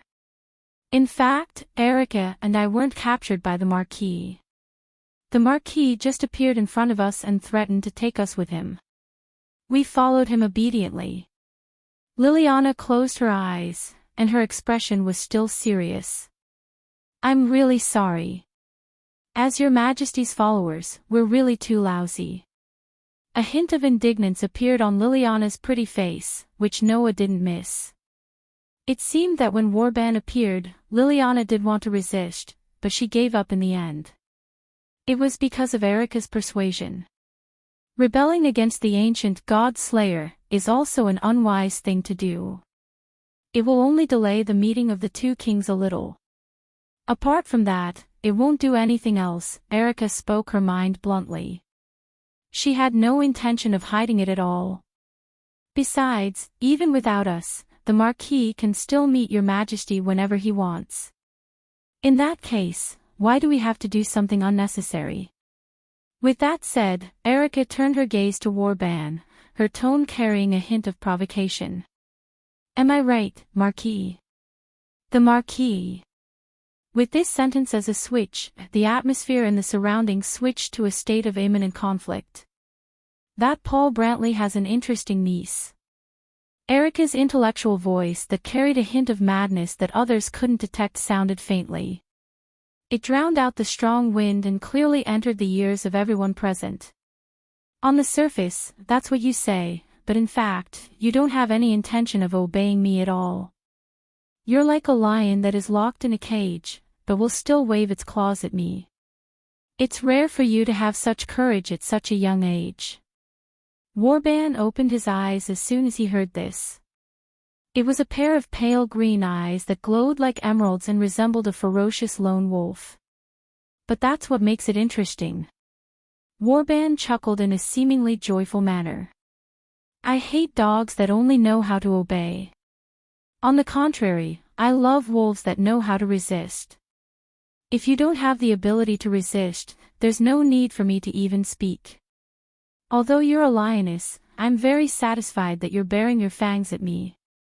Just like you, the little girl from the Kranikar family over there isn't someone who will wag her tail at me. The two of you are really interesting. Very good. That's the only way you have value by my side. Warban turned his pale green eyes to Noah. A dangerous smile appeared on his aged face. You're an outrageously young king. Originally, I wouldn't have thought of coming to you since you've just become one of my kind for less than a month. But you have something that interests me. Can you give it to me? Warban's words were full of indisputable certainty. It wasn't because Warban was arrogant enough to think that as long as he spoke, Noah would listen to his orders and give him what he wanted. It was because Warban was confident that as long as Noah appeared in front of him, he wouldn't be able to get what he wanted. Even if he had to snatch it. Noah looked at Warban with a faint smile. He took out a badge and tossed it in his hand. So you're saying that you want me to give you what you want with just a few words? Warban immediately narrowed his eyes and muttered to himself. You're right. Although you're too young, you're still one of my kind.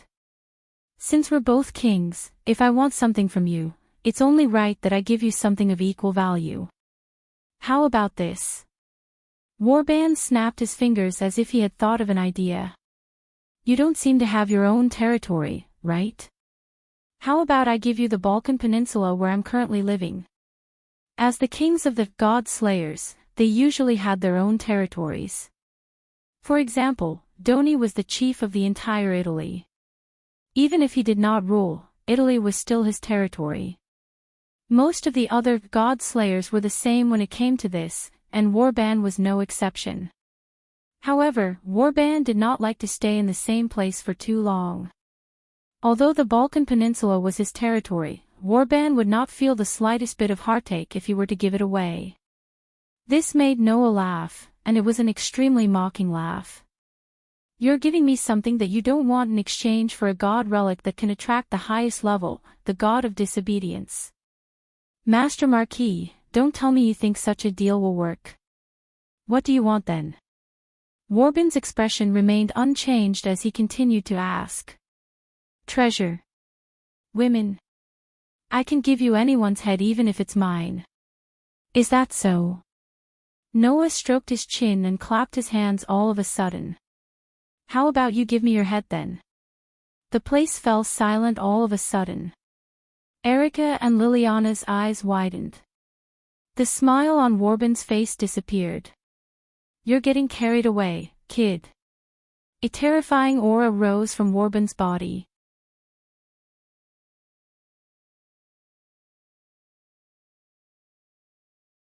Chapter 506.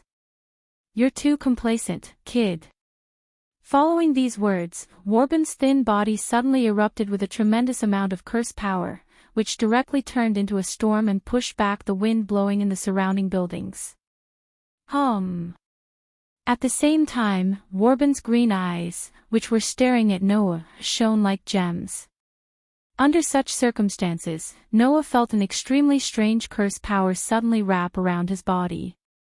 Seeing that Warban's eyes flashed with green light and Noah did not react, Erica and Liliana were shocked. You can't.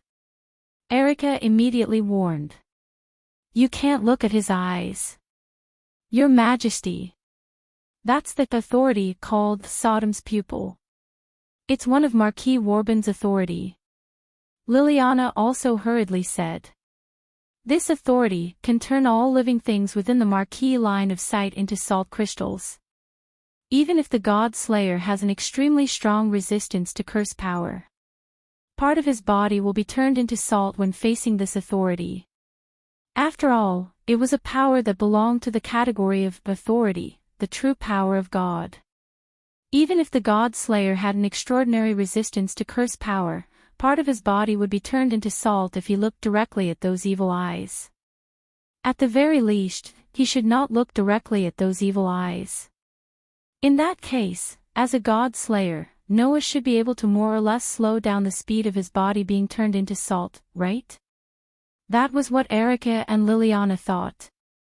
However, not only did Noah not look at Warban's eyes as Erica and Liliana had warned him, but he directly met Warban's evil eyes with a faint smile on his face. Bang! The next moment, only Noah and Warban could sense the curse power that had wrapped around Noah due to the activation of Sodom's pupil, suddenly exploded and dissipated. Even Warban was stunned when he noticed this. For ordinary people, Warban's eye of Sodom was an evil eye that was directly linked to death, but for a God Slayer, not only could it weaken its effects, but it would also not be too difficult to break through this authority if there were no accidents. But Noah didn't even use his curse power. How did he break Sodom's pupil just like that? Warban could not help but be surprised. Warband had no idea that Noah's physique was far more ridiculous than his strength. Noah had 3 special constitutions. Firstly, he could absorb all the power that entered his body without leaving a single drop behind. Secondly, he could eliminate all negative powers and side effects. Thirdly, he could automatically recover his magic power, curse power, like a world that operated freely. He had no weaknesses at all. It was precisely because of his physique that could eliminate all negative forces and side effects that Warband's pupils of Sodom was not even as useful as Yoju's magic eye for Noah. Therefore, to deal with Noah, he absolutely could not use negative powers such as curses, poisons, and weakening that would indirectly affect his body. If he wanted to deal with Noah, he had to directly attack Noah's body physically. It was absolutely useless to play some roundabout tricks. Although Warband didn't know what was going on, he didn't put too much hope in his pupils of Sodom. It was not an authority that was suitable to deal with the god slayers and the god of disobedience. You have some ability. As a brat who was born less than a month ago, I'll give you my praise. Warband sat down on a luxurious chair in a calm manner, and the light shimmering in his green eyes disappeared, but his expression became even more dangerous. Then, I'll use my real strength a little. After saying that, Warband stretched out his hand and snapped his fingers. Whoosh! The surrounding gale suddenly became violent. In the sky, dark clouds appeared out of nowhere and began to fill the entire horizon, blocking out all the light, causing the world to become dim. Rumble! With the sound of thunder, strong winds, torrential rain, and lightning began to take effect in the dark clouds at the same time. That's the stormy storm. Erica's expression tensed up. Not only can it summon storms, but it can also summon thunder, lightning, and tornadoes. It can control the authority of wind, rain, thunder, and lightning. Hearing this, Noah curled his lips into a smile. In Noah's mind, the stone plate that was connected to the patterns of the 10 avatars suddenly turned and pointed to a pattern of a tornado falling from the sky. Snap! The next moment, Noah also snapped his fingers. The strong winds, lightning, and torrential rain that were rolling back and forth in the sky suddenly stopped. Even the pervasive dark cloud solidified. Whoosh! A violent whirlwind suddenly blew up from above the dark clouds. Like a vortex of air, it twisted the dark sky into a mess and blew away the thick dark clouds. As a result, the sky that was still cloudy a second ago suddenly became bright again as if it was a joke. What? Warband finally frowned. Seeing this, Noah withdrew his hand and said indifferently, "The authority of controlling wind, rain, thunder, and lightning is indeed amazing, but unfortunately, my authority can not only cause storms, but also control the sky. Your plan to use the authority from the sky is really a bad move." "Is that so?" Warband's face darkened and he sneered. "Then let my hounds deal with you." After that, Warband waved his hand forcefully and the floor of the luxurious chair he was sitting on immediately trembled. A dark shadow spread out in all directions with Warband's position as the center. Not long after, gigantic wolves that were as large as horses, with hair as grayish-black as mice, and eyes that were similarly green emerged from the shadows. Their beastly eyes shone with a ferocious glint as they stared at Noah.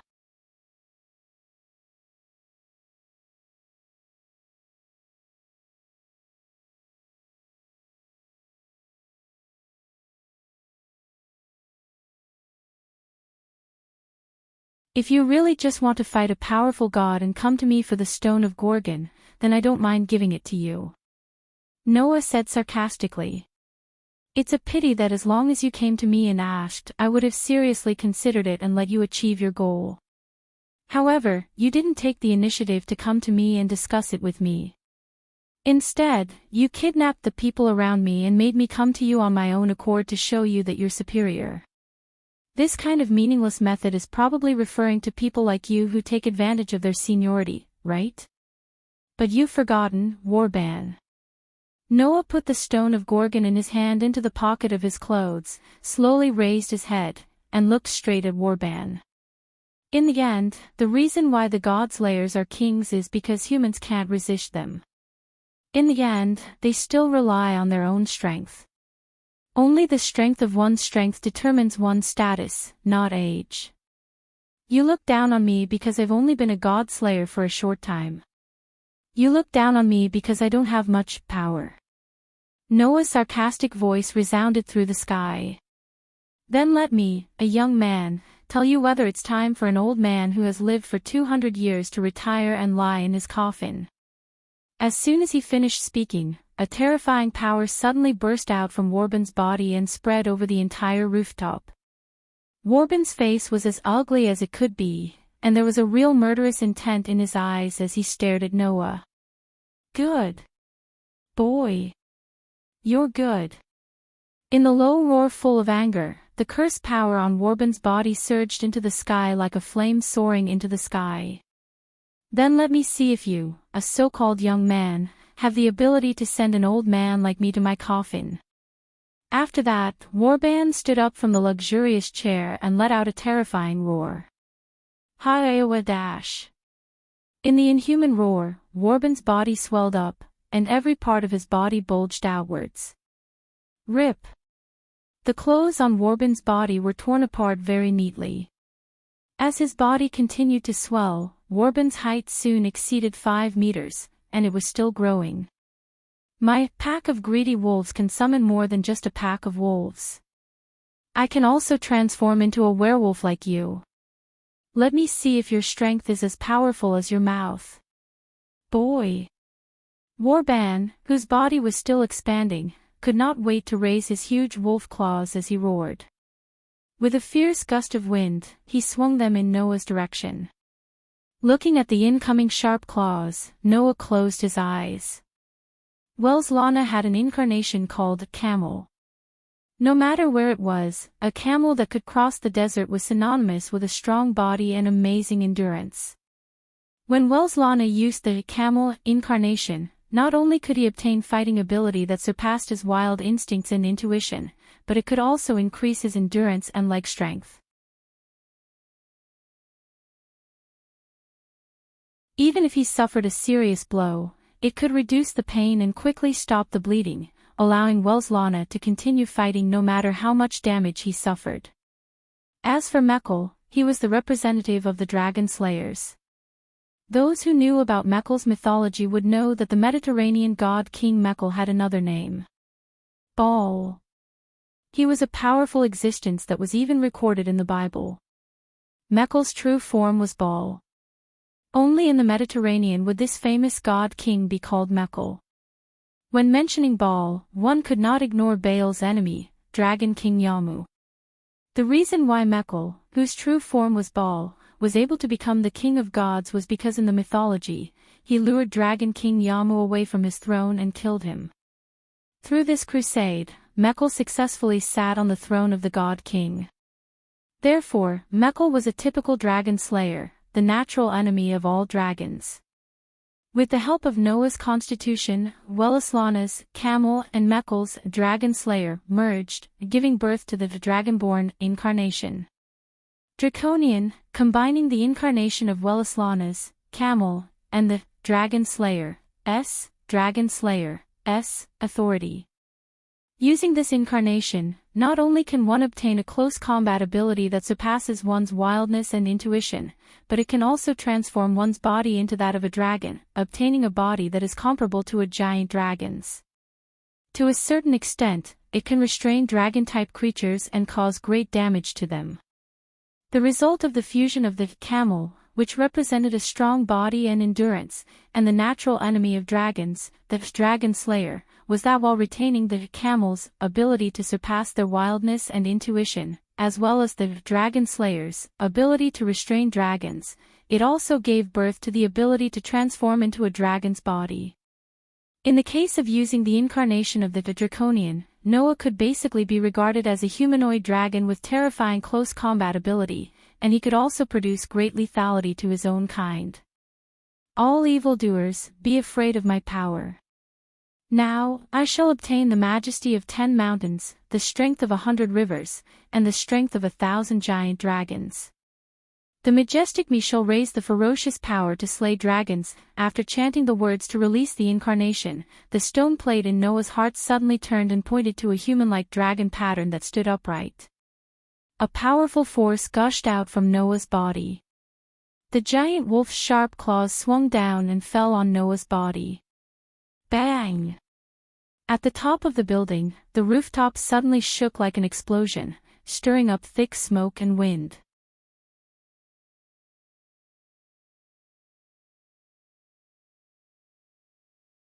Chapter 508. Bam! With a thunderous boom, the rooftop of the tall building exploded into a burst of thick smoke and strong winds, splashing in all directions like a blooming wave. Ah! Under the onslaught of the violent wind, 2 slender figures flew out from the blooming smoke and dust. They subconsciously let out a cry of surprise. Their hands were still blocking in front of their bodies. Obviously, they were blown away by the strong wind that blew them away. They were Erica and Liliana. Erica and Liliana, who were blown out of the rooftop of the building, were startled at first, but they quickly reacted. Erica adjusted her body in midair. After stabilizing her body, she stomped her feet down as if she was stepping on air. Fly, boots of Hermes. After a short chant, a crimson magic array fluctuated under Erica's feet and turned into a platform. Thump thump thump. Erica tapped her feet in the air again and again. Every time she tapped her feet, a crimson magic circle would ripple under her feet, allowing Erica, who had used leap, to retreat quickly in midair as if she were walking on flat ground. Compared to Erica, Liliana was much more straightforward. She didn't even need to adjust her posture before she chanted the incantation. Wings of Artemis, through the night, please grant me the privilege of flying in the Tao of heaven. As soon as her voice trailed off, the outline of Liliana's body was covered by a layer of blue halo, causing her body to suddenly stop in midair and float up as light as a feather. It was the flight magic that only orthodox witches could use. Erica and Liliana, who used the leap and flight magic respectively, almost subconsciously chose to stay away from the building that had turned into a battlefield. They landed on the rooftop of another building and quickly raised their heads to look at the building in front of them. Boom! Just as a strong gust of wind and a thick cloud of dust rose from the rooftop, another muffled sound rang out. It was as if it had directly hit one's heart, causing one's heart to shrink. This made the violent gust of wind even more terrifying. Immediately after, a figure and a huge wolf shadow respectively protruded out from the thick smoke and dust. Rubbing against the air, they landed on the ground with a sharp sound of breaking through the air. Bang! From Erica and Liliana's direction, they could clearly see that the ordinary-sized figure stabilized himself at the critical moment and landed on the ground with his feet. With a muffled thud, he fell to the ground as if he had fallen from 1,000 pounds, causing the ground to crack like a spider web. Bang! As for the huge wolf shadow, it wasn't as agile as the human-sized figure. Its huge body suddenly smashed into the ground, stirring up a burst of gravel and causing the ground to explode, turning into a crater the size of a house. Woo dash. Even so, the huge werewolf quickly got up from the crater and roared at the sky. Except for the dust on his body, he wasn't injured at all. As far as the result was concerned, neither Noah nor Warban was able to determine a clear winner in this first real head-on confrontation. Except for the way one of them landed on the ground in an extremely gorgeous manner and the other in a more embarrassing manner, there was basically no difference between them. Undoubtedly, they had fallen from a building that was at least 100 meters high, but the two kings of the deicide were not injured at all. This was enough to prove the inhuman level of the deicide. However, Noah relied on his strong physique that was comparable to that of a giant dragon in the form of a dragon man to achieve this, while Warban relied on his werewolf form to strengthen his body, which was not inferior to Noah's. Except for the previous brief confrontation where they didn't really use their full strength, this could be regarded as the first real confrontation between Noah and Warban. But as soon as they met face to face, the air was already filled with a heavy pressure that was almost suffocating. It was caused by the unimaginably huge spell power that rose from Noah and Warban. Rumble. At this time, the sound of thunder came from the sky again. Thick dark clouds covered the whole sky, and dazzling lightning flashed. Whoosh! The wind began to howl. Whoosh! A torrential rain poured down and instantly enveloped the whole world, soaking the ground in a short period of time. Noah, who maintained a squatting posture with one hand on the ground, raised his head. Drenched in the cold rain, he cast his gaze at the giant wolf howling at the sky in front of him. Is this one of your tricks again? After all, with the storm and raging waves that could control wind, rain, thunder, and lightning, Warban could summon a storm at any time. If Noah transformed into the incarnation of the storm, he could still disperse the rain and thunder clouds. But without the rain and thunder clouds, Warban's storm and raging waves could at most not summon a storm, but he should still be able to control lightning and tornadoes. Warban was naturally aware of this. His huge body, which had expanded to more than 30 meters tall, slightly straightened. A pair of wolf eyes stared at Noah, revealing the sharp teeth hidden deep in his mouth. I can't help it. I become like this when I'm excited. This also proves that you're qualified to make me take you seriously. Boy, feel honored. Are you still trying to take advantage of your seniority? Noah sneered. Then let me shut your ugly wolf mouth. After that, Noah crouched down, and with a bang, he crushed the spiderweb-like cracks on the ground. His body shot out like an arrow from a bow. Come on. Boy. Warban, who had transformed into a 30-meter-tall werewolf, also let out a roar of pleasure.